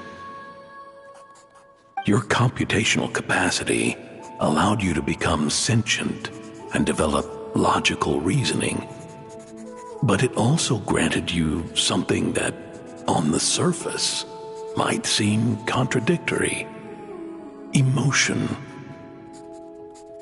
Emotions and logic often clash with each other, and those instances of discord can accumulate over time. That is the source of what you refer to as the anomalies within you. As you told me once, you've always known what you don't want, yet you've never wished for anything in particular. Similar to how a blind person can feel when a part of their body is in pain without being able to fully visualize its form, such is your relationship with your soul. So, what I leave you now is this: a formula that will allow you to see the shape of your soul. For if you want to protect your heart, you must first be able to recognize it within yourself. Of course. Whether you use it is entirely up to you. You are, and always have been, free to do as you wish. Regardless, whether by my formula or some other means, I trust you will know your heart one day. You always were a fast learner. And the smartest person I've ever known. Ellen. Oh.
I'm fine.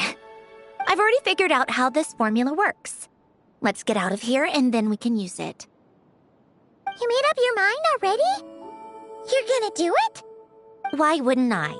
Resolving the anomalies within my core is the reason I came here in the first place. No, I can do this on my own. But, do you want to watch? What do you mean? I already know what anomaly I need to resolve. Like Alen said, she's an amalgamation of all the times my logic algorithms have clashed with my emotions. And by resolve, you mean that literally, or...? Yes. But if you, let us in like that, wouldn't that mean letting us see a bunch of your, you know, inner thoughts and secrets? If what Alen said is true, then I'm about to be... born anew. Or whatever. This is your chance to be lucky enough to witness it. Besides, you already read my whole diary. When it comes to keeping my innermost thoughts to myself, well, I think that ship has sailed. You're really sure about this? How many times do I have to say it? I finally let you in as...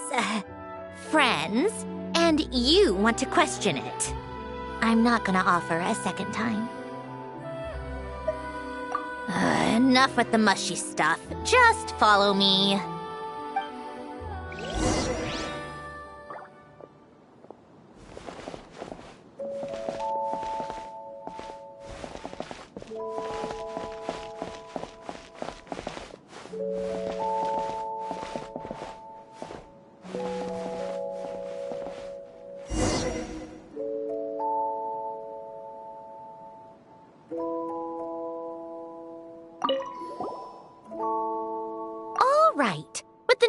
logical array, I can construct a simple formula that will allow you to experience what I see and hear in real time. Oh, just like St. Lolly's sense-sharing technique. Been there, done that. Huh, sounds like that shaman has some tricks up her sleeve. The arcane and the mathematical are both fundamental laws of this world. Being able to achieve a similar result through both isn't surprising. Anyway, let's get this show on the road. But no comments from the peanut gallery, okay? I know I offered, but I still don't want any interruptions.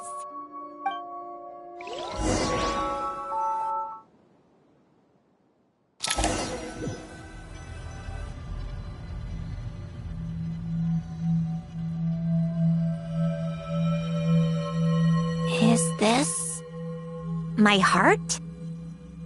No, it's probably just the result of a lens formula. A space dedicated to resolving anomalies. Huh. But it looks like the walls are all... mirrors? You made it. About time. Is that me? From the past? You just spoke of anomalies. Well, here I am. What happens when emotion contradicts reason? Shall we sit down and talk?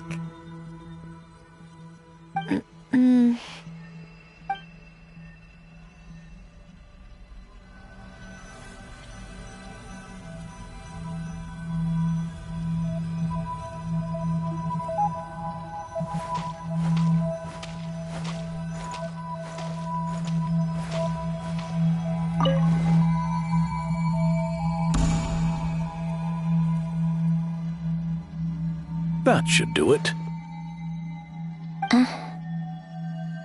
Hello? My name is Alain Guillotin. Can you hear me?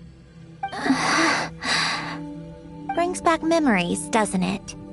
The time we spent here. Here.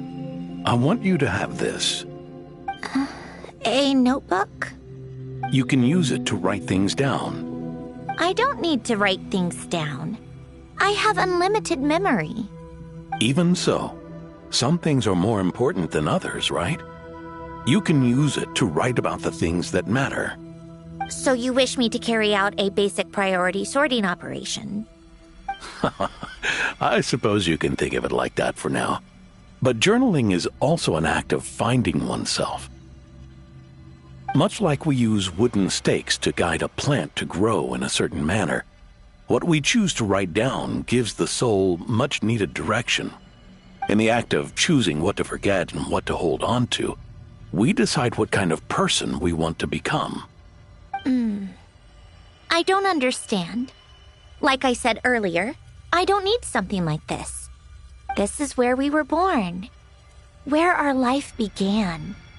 Mornings of tending to the garden. Afternoons spent cleaning, reading, or studying.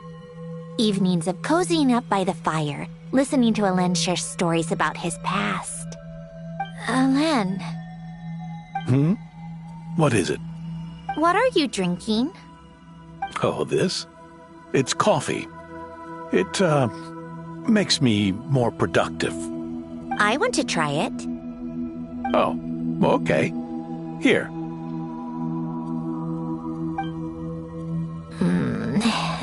Bitter. Speaking of, why did you design me with senses? Taste, smell, touch. Well, I'm not quite sure. It just felt like the right thing to do.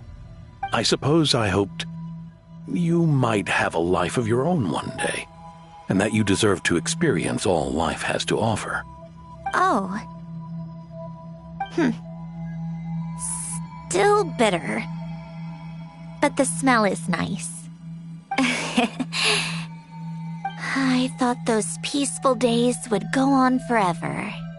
You know that's not possible. Maybe. But how was I supposed to know the end was just around the corner? That was just bad luck. Was it? Well, it certainly became a pattern, now didn't it?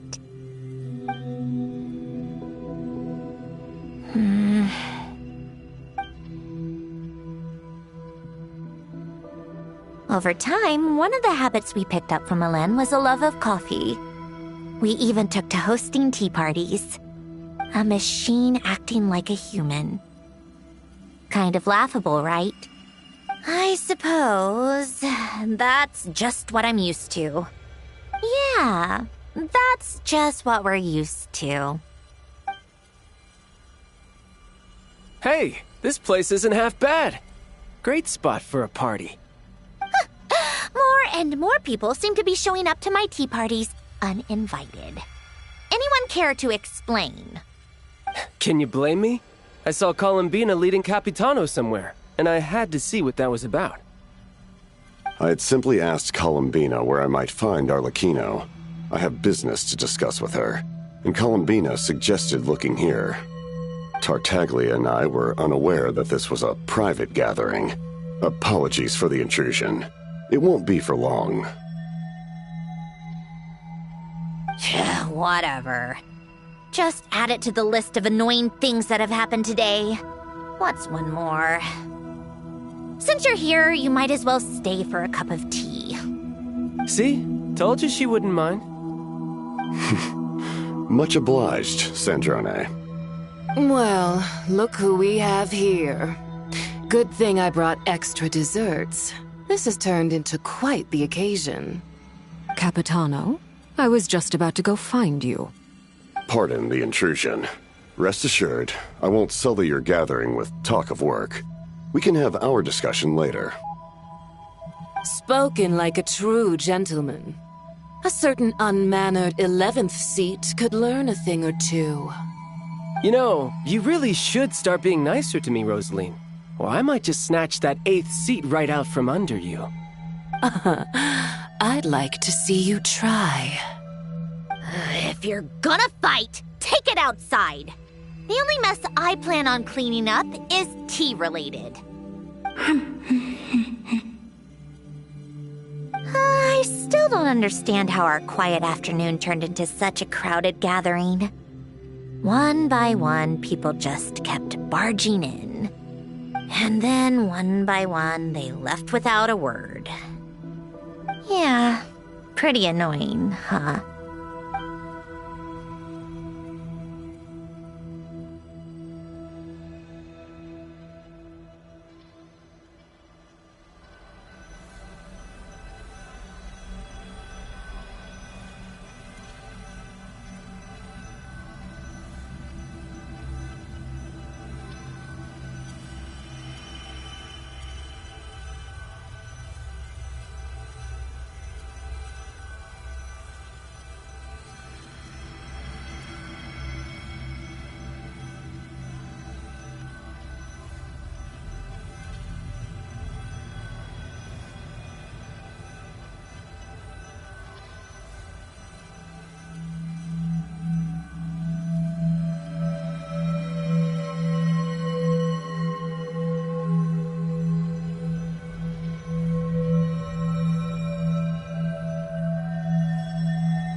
Of all my days with the Fatui, the times I spent with you, Arlecchino, and Rosaline.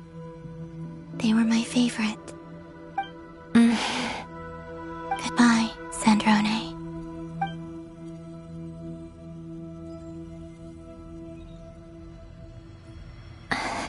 Don't go, Columbina. We should have just said that. Why didn't we? If we had, would the story have had a different ending? She couldn't stay. There was no future for her here. She would have just faded away. You're right. I suppose that's why you call me an anomaly.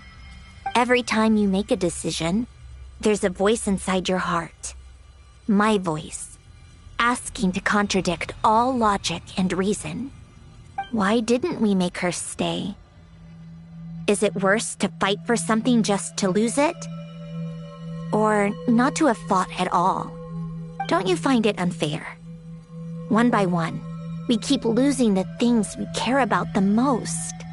But in the end, whether I want to fight for something or cry over all we've lost, you just push it down and pretend not to hear.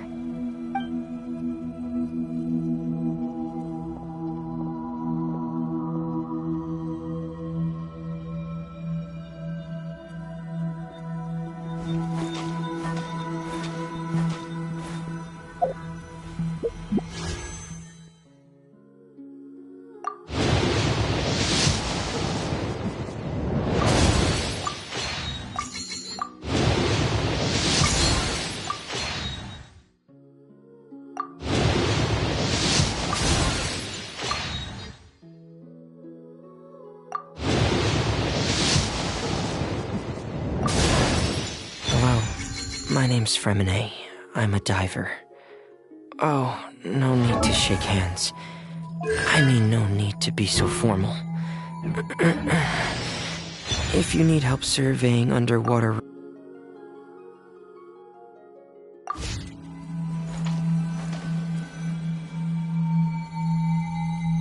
And now, even Polonia, the other half of Elend's legacy. The last remaining member of our family. Even Polonia is no longer with us. I did everything I could. But it's just like Elend always said. Polonia was one of a kind. There was no replicating what he managed to create.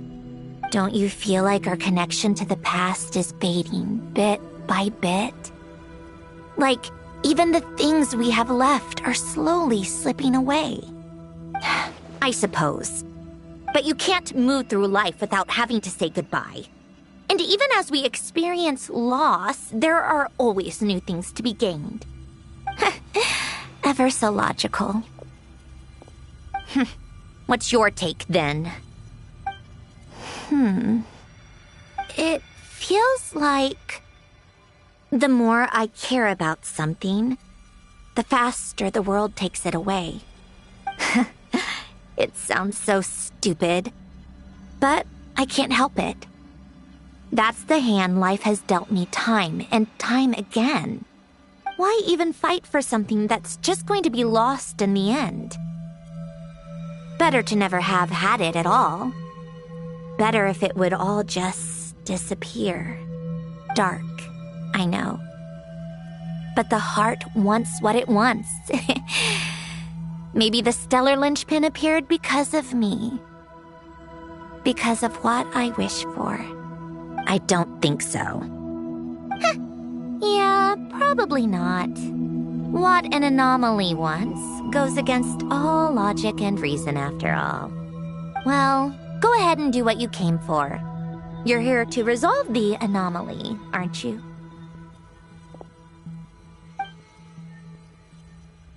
Yes. What's it gonna be? Keeping me imprisoned here like before? Or eliminating me entirely, like debugging a code? That might actually be a mercy. I don't care. I just don't want to experience the pain of loss ever again. Go ahead. I'm ready.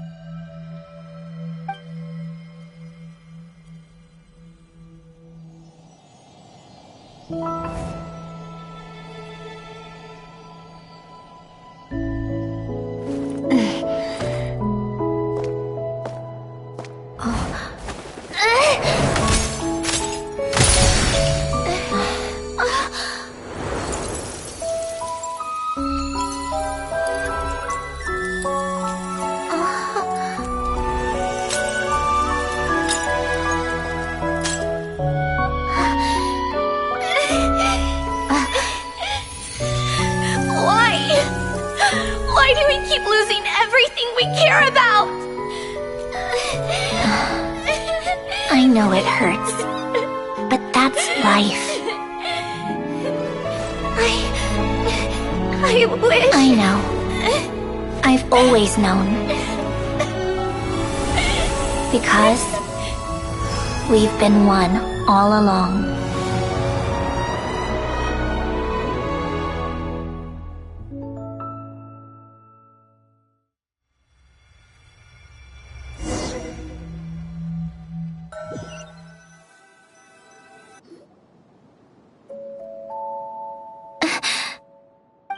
Sandrone?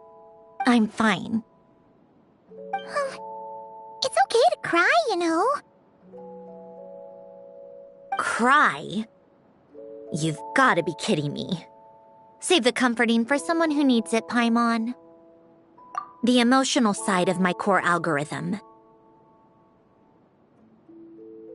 My emotion module has always been fully developed and operational. Ellen tried to tell me that too. I've just chosen to ignore her voice all this time. I suppose. Huh.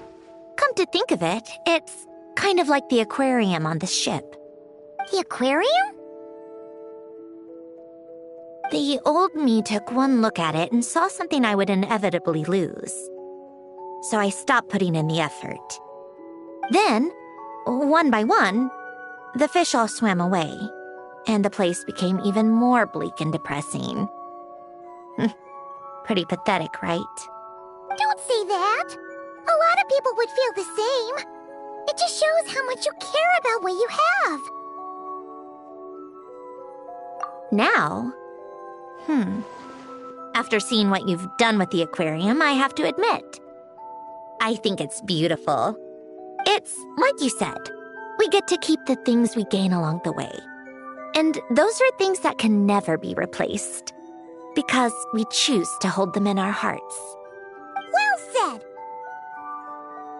Besides, I've already died once. I'd be stupid not to make the most of this second chance. Right. Earlier you, or your inner self, mentioned something about her wish. What was it? You think that's something you can just ask, and I'll tell you. Think again. I may have accepted my emotional self, but I'm not about to go all soft and mushy on the inside and pour my heart out. That said, taking a step in the right direction couldn't hurt. Starting with cleaning some old aquarium tanks of my own. Huh? Metaphorically speaking, I mean. Come on, let's head back to the ship. I need to talk to that shaman.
I could make a tidy sum selling some of this.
Huh?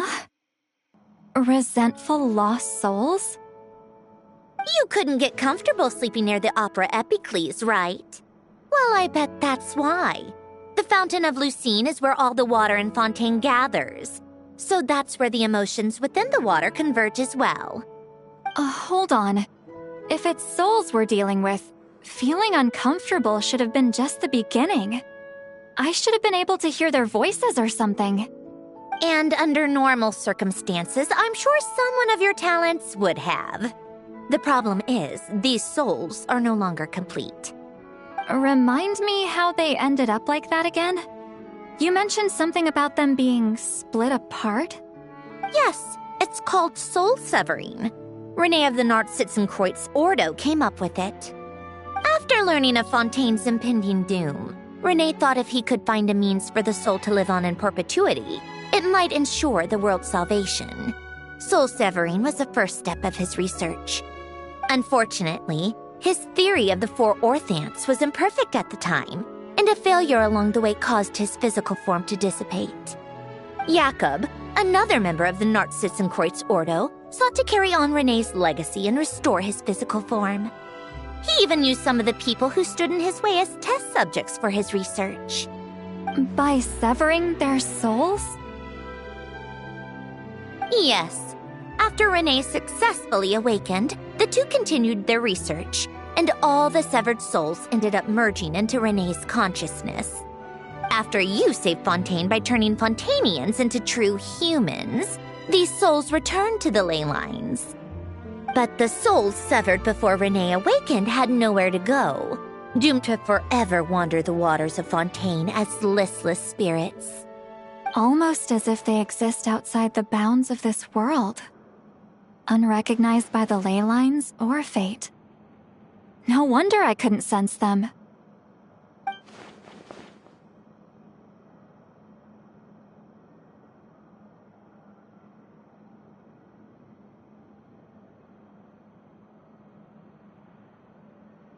Not only that, but over time, they began to fuse with other entities. Their inner resentment lured in all sorts of evil beings, which corrupted and defiled them into nothing more than accumulations of filth. But the full transformation must have been recent. Otherwise, the Udex surely would have noticed. Wait, no, he must know already. That would explain the underwater Melazine patrols. No wonder I kept running into officers from the Mara Chaussee Phantom earlier. In that case, let's go find Nervalette and we can sort it out together. No, not just yet. Why not? For one, the diplomatic castle alone would be a nightmare. Even though I haven't reported back to Snezhnaya yet, I'm not planning to leave the Fatui anytime soon. Besides, with me here, success is a done deal. Involving other people would just complicate things. All I need is for Miss Lolly to help pinpoint the location of this monstrosity. Think you can do it? With my eyes closed. This is what I do. I'm a lot better at it than manning a desk, at least. But, how exactly do you plan on resolving this soul stuff? Even to me, there's no obvious answer. Seems pretty complicated, all things considered. Just trust me. I have the perfect solution. Oh, all right. If you're that confident, we'll follow your lead. Why the sudden interest in helping Fontaine with this, Sandrone? You never knew Renee and the others, right? No, I didn't. And you're right. This problem has nothing to do with me. I wouldn't get within 10 feet of the Nartsitzenkreuz Ordo or its members. But in his later years, Elen told me he regretted not helping his best friend when he needed it the most. He also felt sorry towards Marianne. for being too lost in his mechanical research to look after her properly. If he were still with us, I think he'd do the same. He might have a few choice words to say about it, but even after everything, he wouldn't leave his friend's mess for someone else to clean up. Friends shouldn't hold grudges or leave behind regrets. Fixing what happened between him and Renee was one of his greatest wishes. All I'm doing is fulfilling it in his stead. You know, you really do seem a little different now. You mean everything that just happened wasn't for nothing? Why, thank you for pointing out the obvious, Paimon. Just washing off the grime of the past. Turns out, a lot can build up after being ignored for so long. What's this about aquarium tanks all of a sudden? They go off on some grand adventure and what? Now they have their own private code? Stupid. All right then, Seat Lolly. Tracking this thing down is up to you. Huh? Oh, right. No problem. You got this, Granny Eatsley! You! Come with me to Hotel de Boer for a drink. Right now. Why? Because I said so! Miss Guillotin, I'll report back on the location tomorrow morning. Just need a drink or two first to bolster me up. Well, don't let me keep you. All right, you. Time to go. I've got scores that need settling. Huh?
Time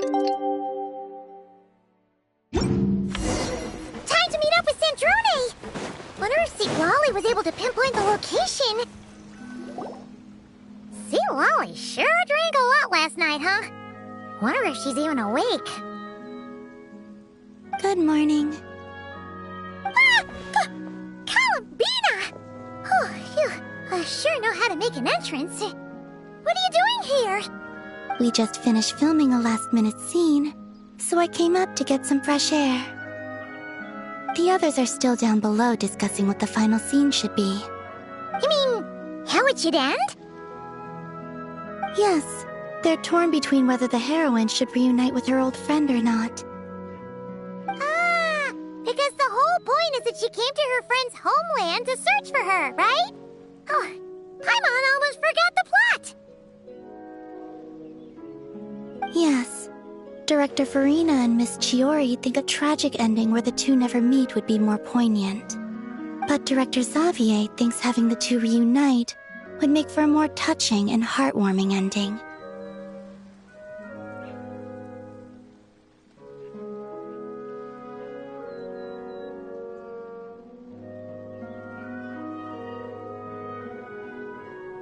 Me? I'm not sure.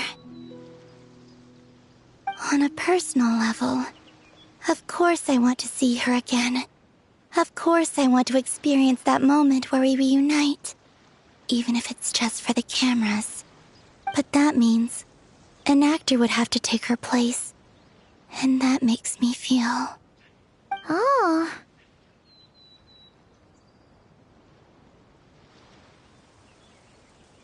Huh? be fun. Besides, it's all gonna work out. You can trust Paimon on that. Work out? How? Well, you know.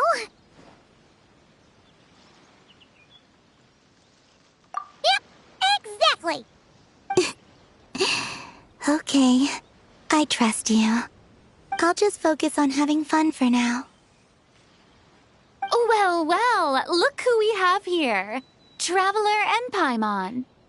Oh, the lighting specialist and clapper loader that never were. Yeah. We kinda went AWOL, didn't we? Sorry about that. Seriously, don't worry about it. Everything's going smoothly on our end, so just do what you need to do. You seem to be in better spirits now, Miss Columbina. I apologize if our earlier discussion put you on the spot. It's okay. I'm fine now. The Traveler and Paimon talked me through it. So, what are your thoughts on the ending then? Should we have them reunite or not? We should tie everything up in bows. Huh?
We're here! Oh, right on time. Well, yeah. We weren't the ones who drank our weight in alcohol yesterday. What? Are you suggesting Granny can't handle her liquor? It takes a lot more than that to get me drunk. Really? 'Cause, you stopped making sense after a while. Did I? Huh. News to me. I didn't say anything too crazy, I hope. Let's see. You spent half an hour bad-mouthing Auroron, half an hour complaining about work, an hour talking about light novels, and, Paimon kind of fell asleep after that. Are they gone? Oh, the crew? Yeah, we bumped into them on the deck, but they just left. Wait, but now that everything with your core is sorted out, what's stopping you from seeing Columbina? She misses you a lot. I just want to deal with this mess first. Besides, this is a perfect chance to make her jump for once. I have to plan it out more. But enough about that. Were you able to pinpoint the location of our target? Of course! When Granny Eatsley promises something, she delivers. Great, let's see. The Morte region. Wait, this is the Tower of Gestalt. The place the souls were severed. Is that the source of the resentment? Or is it the Narcissenkreuz Ordo in general? Let me come with. This thing's movement isn't fixed. If it's not at this location when we get there, I can use a ritual to summon it. You've already gone to more than enough trouble. I don't mind. These old bones have nothing better to do anyway. Summoning a spirit isn't going to do me in. Besides, if I don't go, they'll just have more inside jokes I can't join in on. All right then. I appreciate it. Ha! There's no time to lose! Let's head out!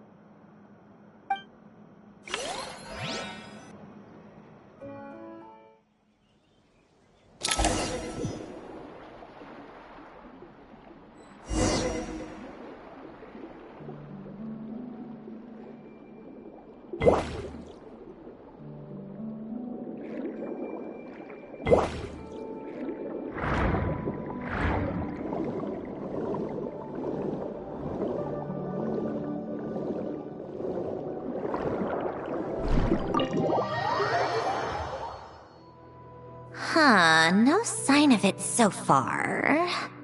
Should I start the summoning ritual? Let's drain the water from this floor of the tower first. It'll make it easier to move around. Wait, we can do that? Of course. Alan and Renee both saw the future that awaited Fontaine and even shared a few methods for waterproofing buildings. The principle behind it is... not important. Just unlock the mechanisms in the order I tell you.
Ready? Yeah. When this thing appears, I'll try talking to the souls inside. But more than likely, they've already been driven to madness. If communication fails, we'll have a battle on our hands. In that case, Paimon better find a hiding spot. If a fight does break out, I should be the one to deliver the final blow.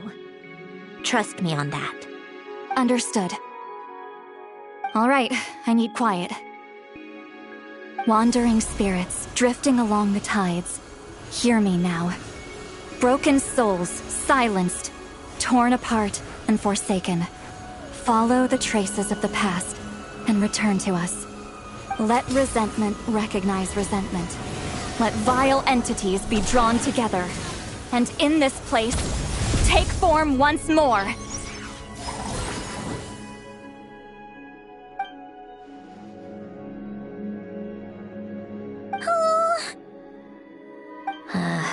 What now? Is that it? This is exactly why I deal in math, not magic. How are we supposed to know what stage the spell is at? It's like there's no logic to speak of. Mechanical science is so much easier to...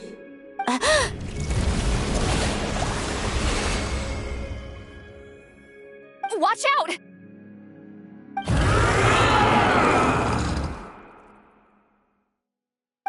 You! Or whoever's inside of you. I need you to listen to me. I'm a descendant of Fontaine's Lord Artificer, Hélène Guillotin. I can make you whole again and return you to the ley lines. You just need to work with me here. Sandrone!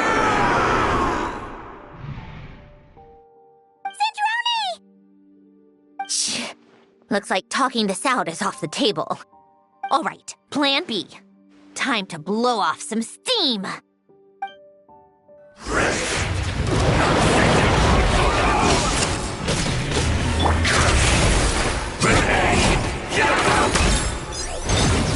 You're cursing out the wrong person!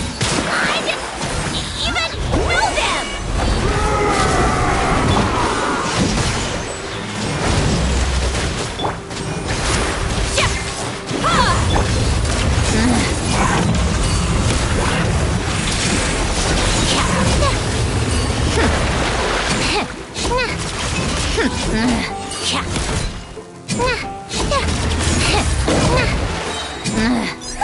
What a joke!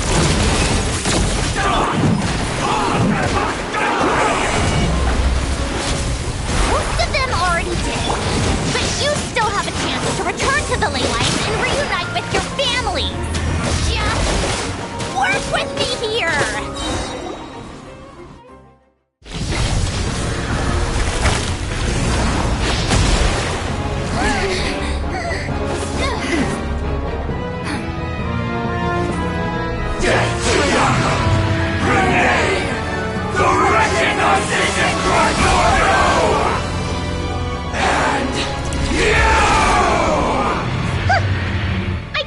I'm not like them.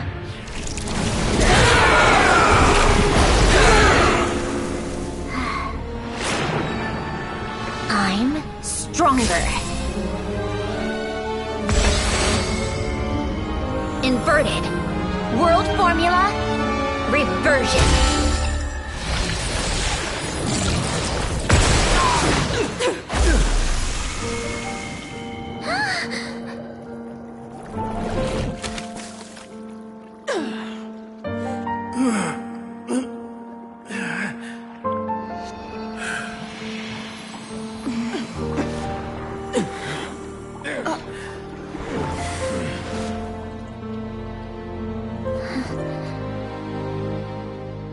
Be at peace among the tides. Lost souls.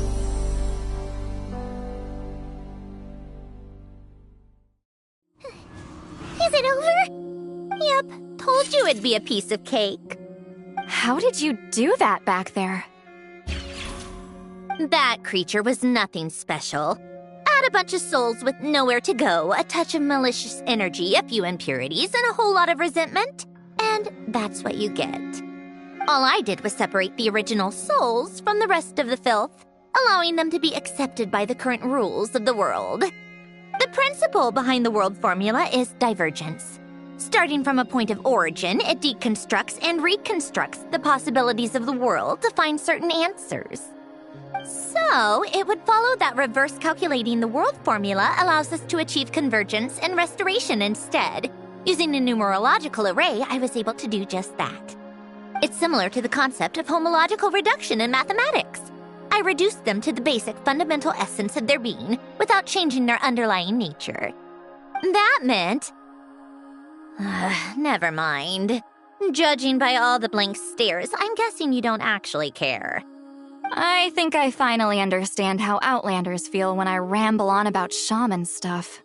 Point is, it was super impressive! You really are amazing, Sandrone! You're just realizing that now?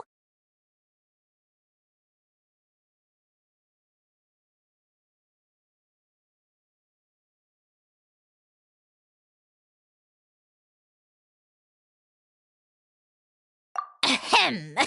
Enough about that!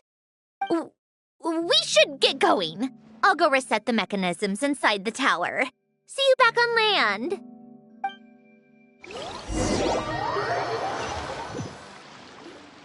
Well, that's one old mess for the books. Glad to have that over and done with. Feels nice to do a good deed every once in a while. You helped everyone out a bunch in Not Cry, too. Kinda seems like you're just a good person at heart. I wouldn't be so sure. I'll be heading back to the Fatui soon enough.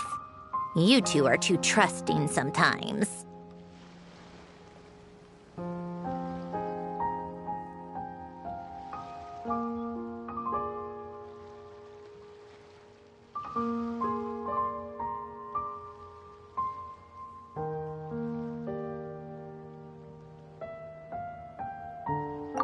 Fine. Just don't say I didn't warn you when it comes back to bite you. Well, where to next? Back to the ship? Yeah! Your personal business, the Narcitzenkreuz thing, it's all resolved. That means you can see the people that need seeing now, right, Sandrone? Everyone's gonna be so happy you're back! You wouldn't catch me dead admitting to this before, but... yeah, I really have missed everyone. Columbina's a special case, though. This time, I'm definitely getting her back for all her annoying antics over the years.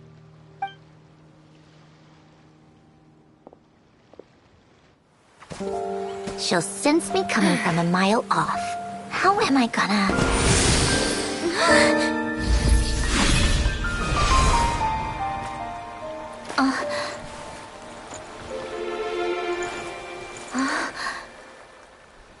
Sandrone?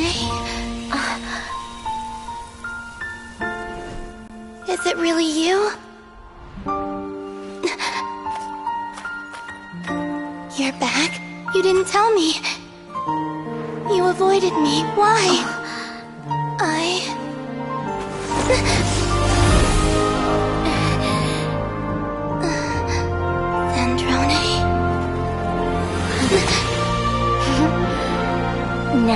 even. I missed you so much. That makes one of us, idiot. I'm here, Columbina.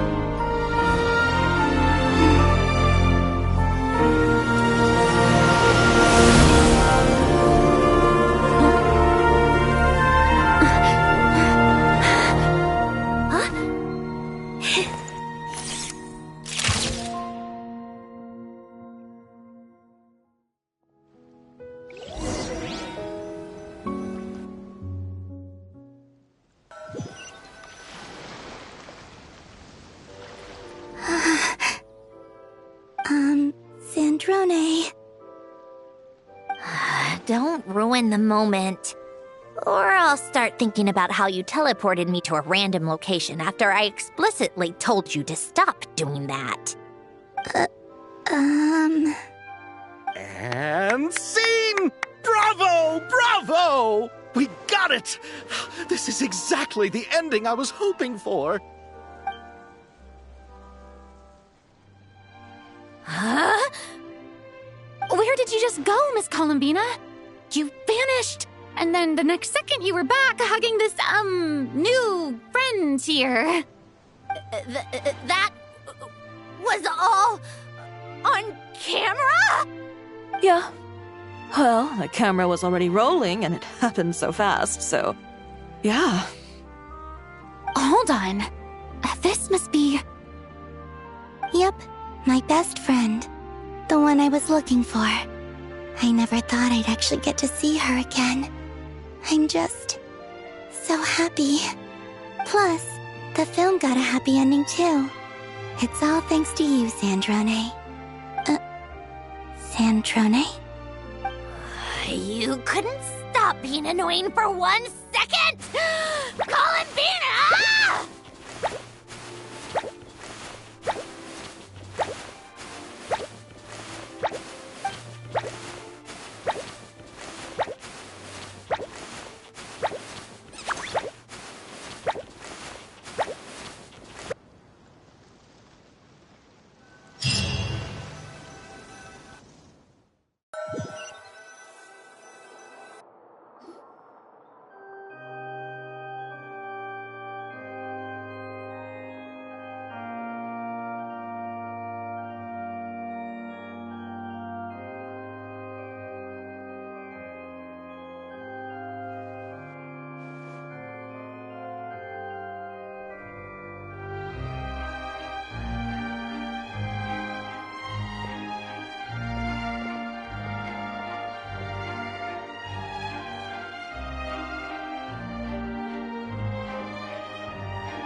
As expected, going to the opera house is the true way to enjoy a film.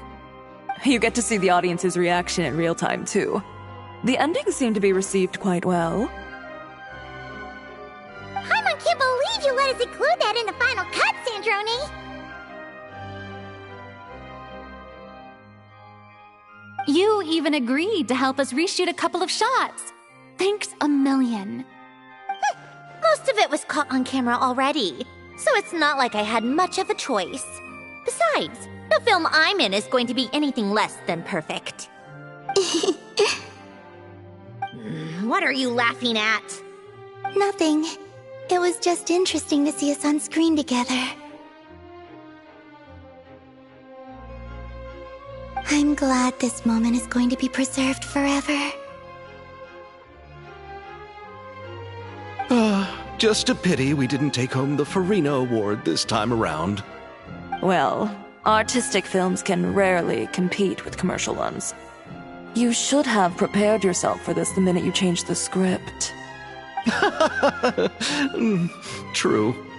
Oh, did I hear someone mention the Farina Award? Come on, don't gloat. I won't. Our crew winning the Farina Award was a team effort after all. Costume design, script adaptation. Ooh, and the practical effects were so realistic. The flames and explosions even made me jump while we were filming. A lot of the effects were based on actual items the Special Patrol confiscated from criminals. Who knew they'd serve another purpose, right? But it turned out amazing! Really brought the thrilling scenes from the novel to life. Fontaine's film industry is seriously impressive. Which film did you vote for, Silali? Isn't it obvious? Great Detective Herlock, of course! That's the whole reason I'm here! You all should be proud, though. A lot of critics are saying really good things about your film, too. Longing and loss, searching for something even after it's gone. It's a film that makes you think about life and how important it is to explore those themes. Well, that is what the art of storytelling is for. Watching a film with friends is so much fun! There's so much to talk about! Ooh, let's throw a celebration later then! We're all old friends! Oh, we could find a place and chat to our heart's content! How about the Winglet? That's perfect! Friends and family are more than welcome too. So if you want to bring people, don't be shy. You all can head over first and make yourselves at home.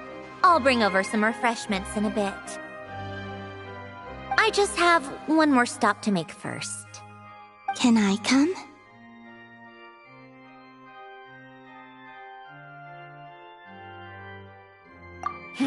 Fine. Not like you'd listen if I tried to stop you.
Well, how about that?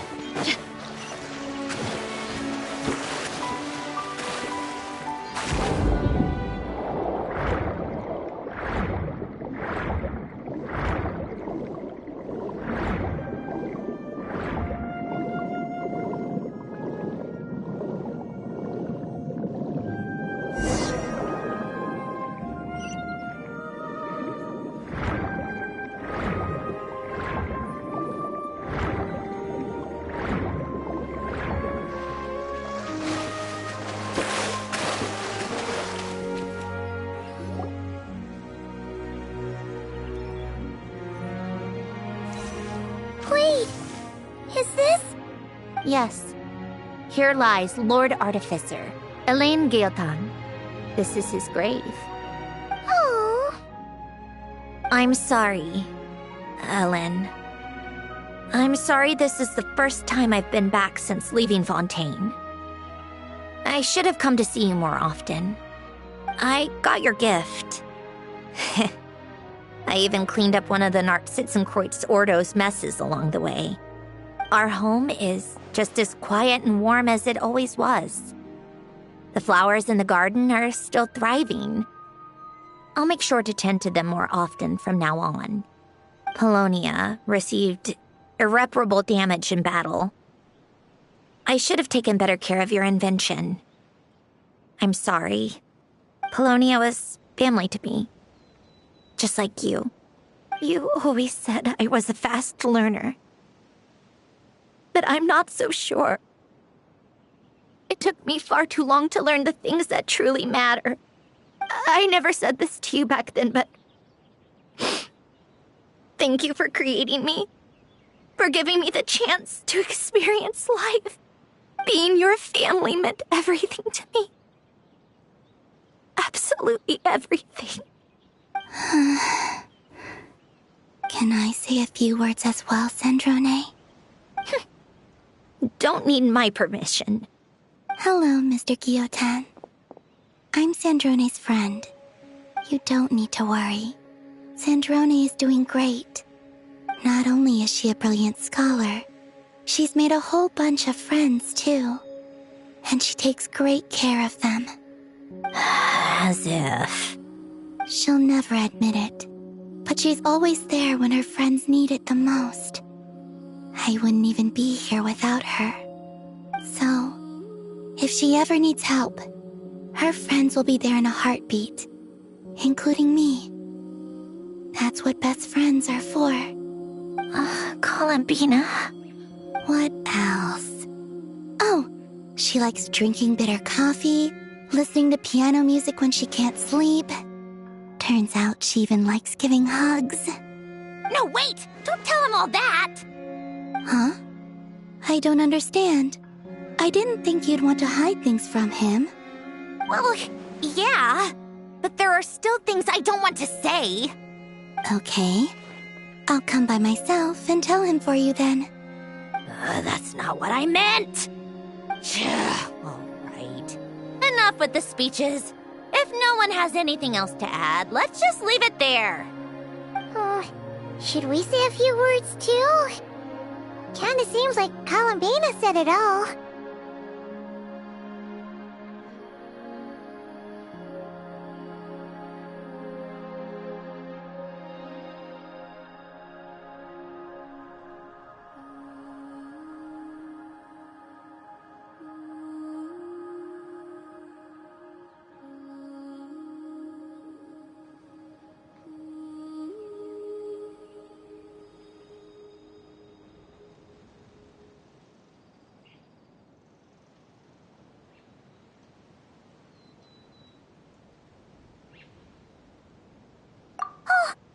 Idea.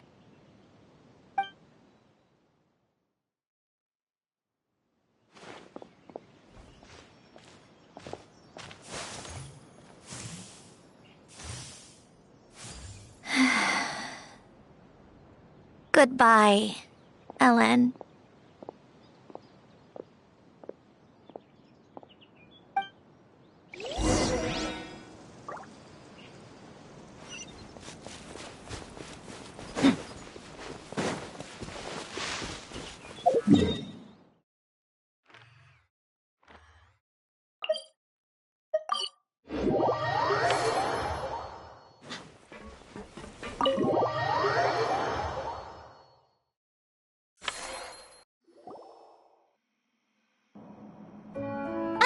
You made it!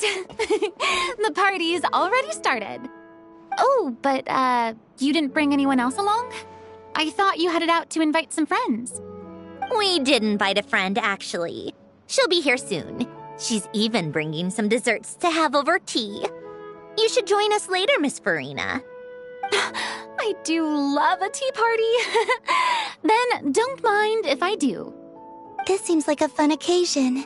Let's go talk with everyone. Good idea! We'll introduce you to all our old friends.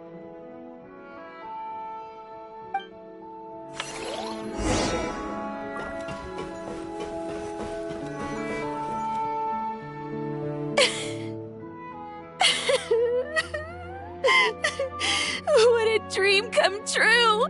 For once, it all worked out! I can die without regrets.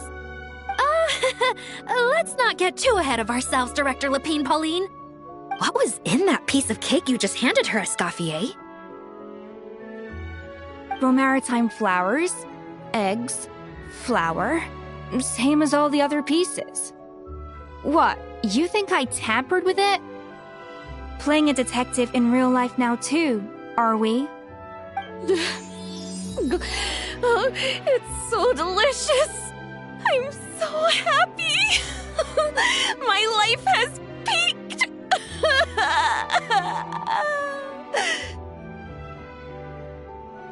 Miss Lapine Pauline, look who I brought! Master! Wait, what happened to your face? Why are you crying? Never mind my face. Here, let me introduce you.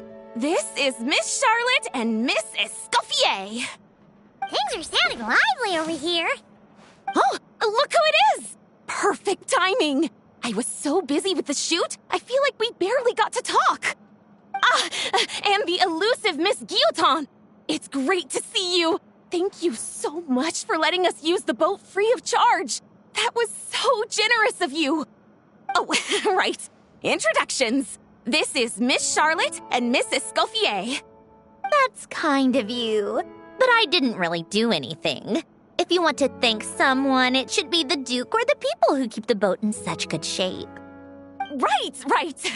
I'll head over in a bit and do just that. Miss Columbina? Yes? Could I interview you sometime? I'll treat you to some gâteau de bord for the trouble.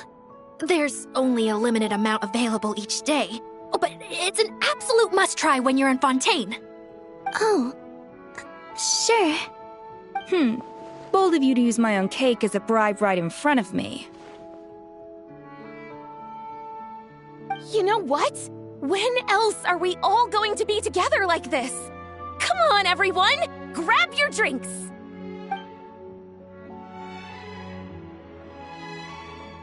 Are we going to toast? Yup! Come on! Sante!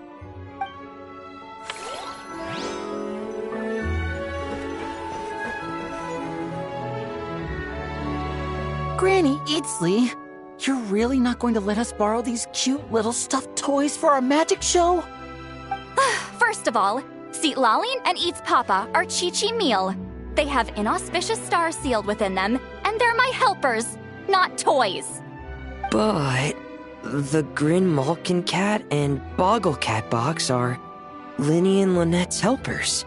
And they still make good partners on stage. Agreed. We've never had a Chi-Chi meal pop out of our hats before. It would be quite the surprise. I think the audience would love it. If this was the Masters of the Night Wind, these kids wouldn't have even had the guts to say my name, let alone pester me like this. I'm terrible at dealing with requests like this. Oh, Traveler, quick, save me! You think you're so funny. Lady Sandrone. Lady Columbina. Hello. Don't look at me like that. I don't have any mechanisms for you to break. Don't be fooled by my sister's demeanor, Lady Sandrone. She's just as delighted as the rest of us to have you back. Well, I suppose when I'm not so busy, I could find some time when Arlecchino is around and bring over a few gifts to the House of the Hearth. You're too kind, Lady Sandrone. I'm sure just your visit alone would make Father more than happy. I just need to borrow them for a bit. I'll pull them out of my hat, give them a quick hug, then give them straight back. When did hugging become a part of it? Oh! I could lend you pair, so you have something to hug in the meantime. He gives really good hugs. I don't need something to hug in the meantime. The issue was never the hugs. How about this? You can have 2 VIP tickets right next to each other. Excellent view. Right next to each other?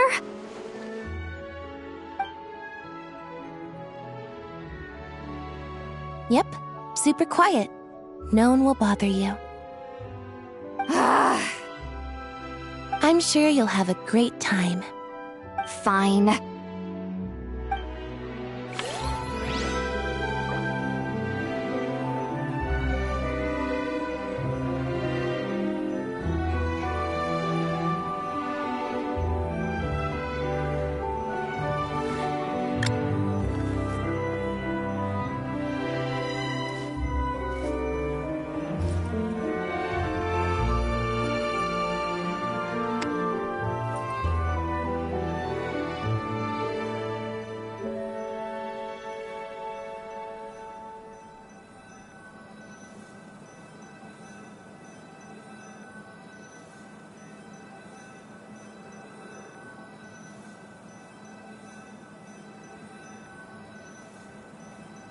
The desert's a tough adversary, but at least it doesn't hide anything.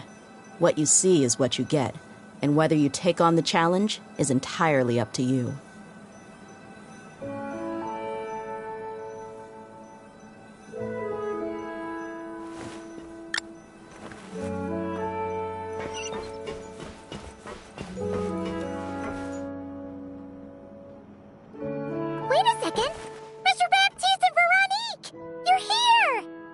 Friends of yours?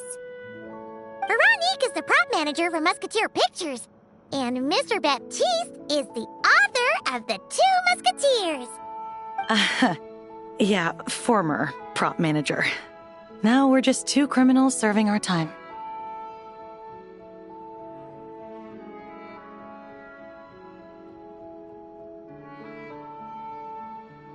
Thanks to Duke Risley and Nurse Sejuin looking out for us. Not too bad, actually. You make it sound like I'm giving you special treatment. I just think the method of justice you chose to pursue is one people can respect. You are far too modest, Your Grace. The only reason we were even able to come to the surface for the festival is because you fought for it. It's also just good for the physical and mental health of the prisoners in general. Anyway, I suppose I have you to thank for keeping the winglet in such good shape. I never knew she could look so striking. I didn't do anything special. It was mostly the Traveler and the others. Don't sell yourself short, Miss Guillotin. You are the current captain, after all. In light of that, I have to ask, do you mind if I leave up some of the installations so the people back at the fortress can also enjoy the aquarium? Huh? Like I said before, I just think it would be good for the inmates who clean and maintain the winglet to see their work put to good use. Besides, maintaining an aquarium is sure to be a lot more interesting than scrubbing rust off the walls and deck. Of course I don't mind. I'm grateful you even want to keep it. Great. Then it's decided. That's amazing, Sandrone. We should go hang out at the Fortress of Meripede later, then. You do know you just invited me to hang out in prison, don't you?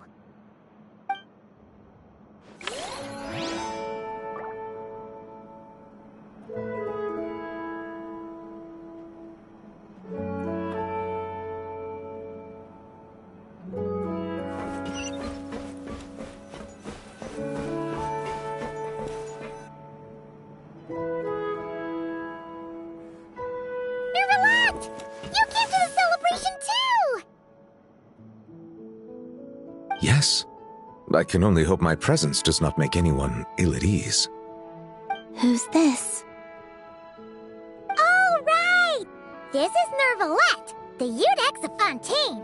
And this is Columbina and Sandrone. Greetings. Hello. These two must be the Fatus and former Fatus related to the recent incident in Nodcry. I read about them in the diplomatic report. The Eudex? Oh, the dragon that cries a lot. Oh, well... Jeez, Columbina. That's your takeaway from all those Fatui meetings? Seriously? Is that truly how I'm portrayed in the Fatui's intelligence? You must put a lot of people in prison, then. Well, it would be more accurate to say I pass judgment on their crimes. All trials in Fontaine strive for fairness and justice, so as to avoid imprisoning the innocent. So, only the people who deserve it get sent to prison. Well, deserve is quite a subjective metric, is it not? At the very least, I can promise that in every trial over which I preside, I make every effort to deliver a fair verdict.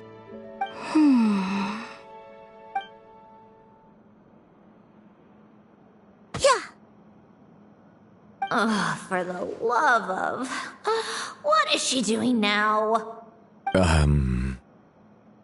You seem like a good dragon. Not the kind that throws people in prison for no reason. I think we can get along just fine. Well, thank you. And she punched me because... Oh, sorry, Nervalette. She thinks that's a sign of friendship. Where does she even pick up weird habits like that? Ah, I see. I believe I have observed people on the streets of Fontaine expressing affection in a similar manner. I suppose I now know what it feels like. Yes. Quite, abrupt. You know, these two are surprisingly alike.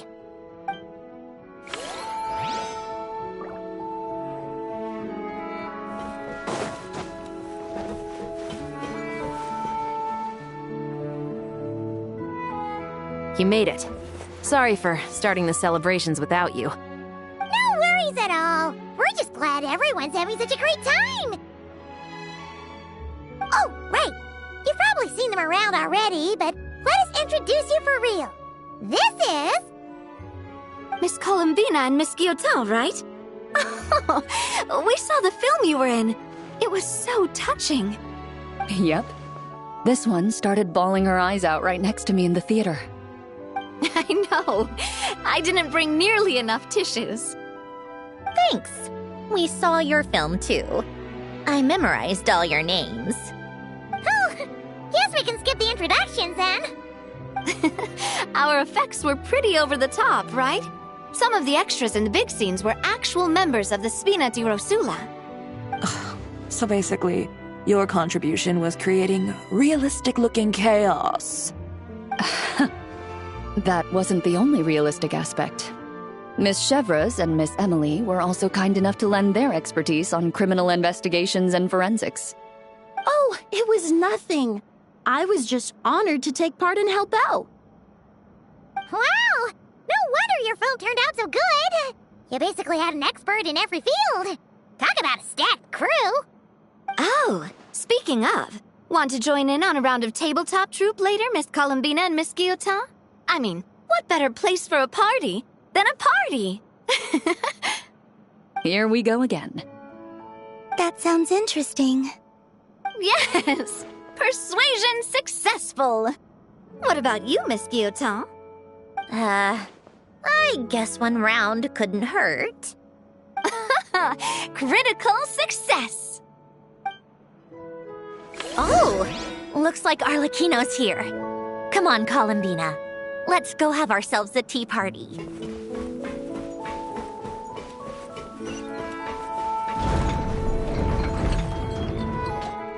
Well, it's been quite some time since the three of us gathered to drink tea like this. Yes, but your tea is as good as ever, Sandrone. Of course it is. The pastries you brought aren't half bad either, Arlecchino. I'm glad to hear it. Are they to your liking, Miss Farina? If I remember correctly, this particular cake is your favorite. Yes, thank you. The tea and pastries are absolutely delicious. I can't believe I'm casually sipping tea with 3 harbingers. Or are some of them former harbingers? Who knows? Due to diplomatic reasons at the time, our last tea party was rather tense. Wasn't it, Miss Farina? You have my apologies. But this is simply a casual gathering of close friends. So I do hope you can relax and enjoy yourself. Of course! I appreciate the hospitality, in both cases. Next time, let me be the one to treat all of you. I'm sure we'd all be delighted to have you join us more often. The same goes for you two.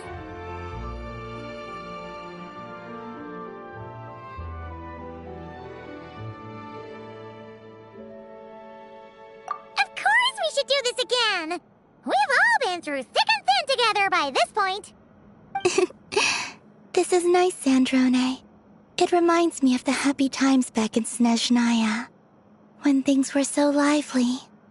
Yeah. To be honest, I never thought these gatherings would feel this lively ever again. Well, I think I speak for all of us when I say we're truly glad you're back, Sandrone. Me too. I've realized that holding on to what matters doesn't just mean protecting what you already have. By reaching out and striving for something new, You can gain much more than you think. No, that certainly doesn't sound like something the old you would say. Well, I'm only going to say it once, so don't get used to it. Who knows? Perhaps your tea parties will only get livelier from here on out. Once you return to the Fatui, we'll have more opportunities to keep in touch in any case. I want to spend more time together too. But I don't want to go back to the Fatui. Well, Notcry isn't too far from Snezhnograd. It shouldn't be hard to find a place where we can all get together. Oh, and then I can sing for you. Or put on some of your favorite music. Just like the old days. Speaking of music, I spotted a mechanical piano below deck. Is it yours, Miss Guillotin? Yes. Reclaimed, I suppose you could say. Why don't you play something for us? Huh? In front of all these people? Yes, why not? You play so well.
Yeah, come on!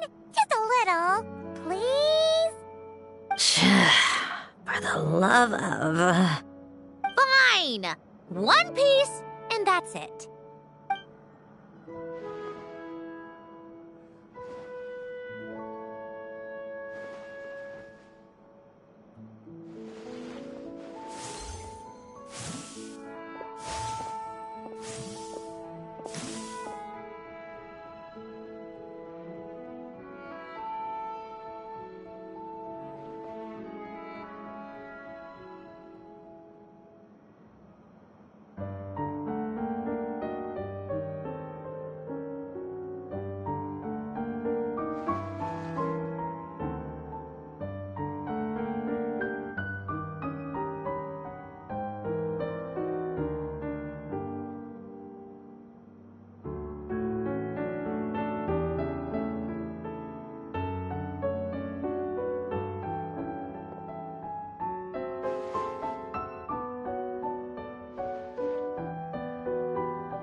Musketeer pictures.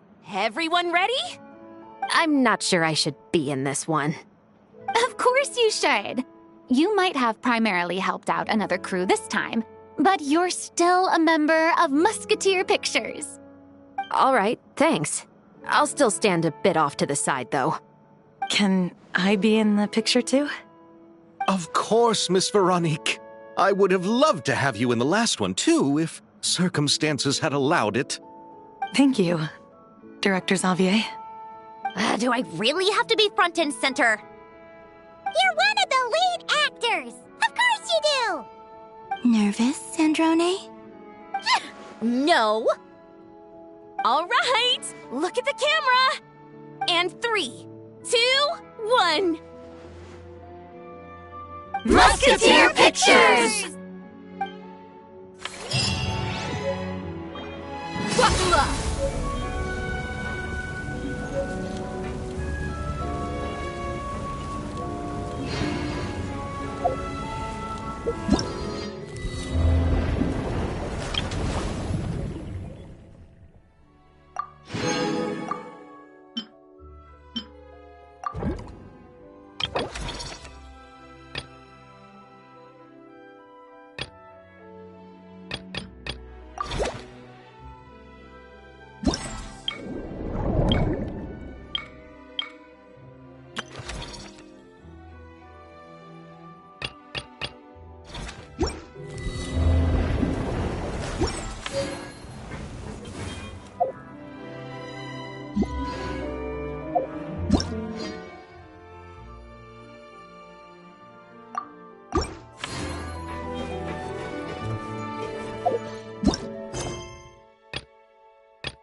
Ad Astra.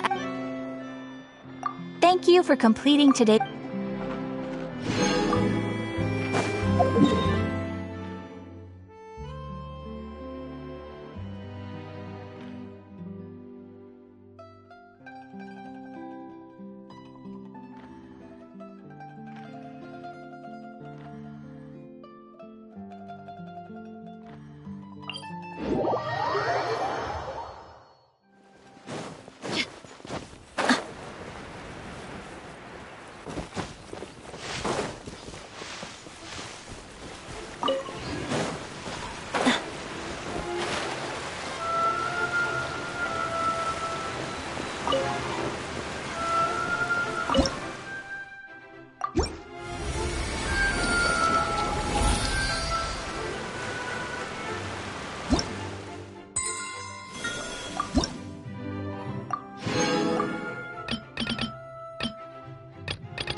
They caught me.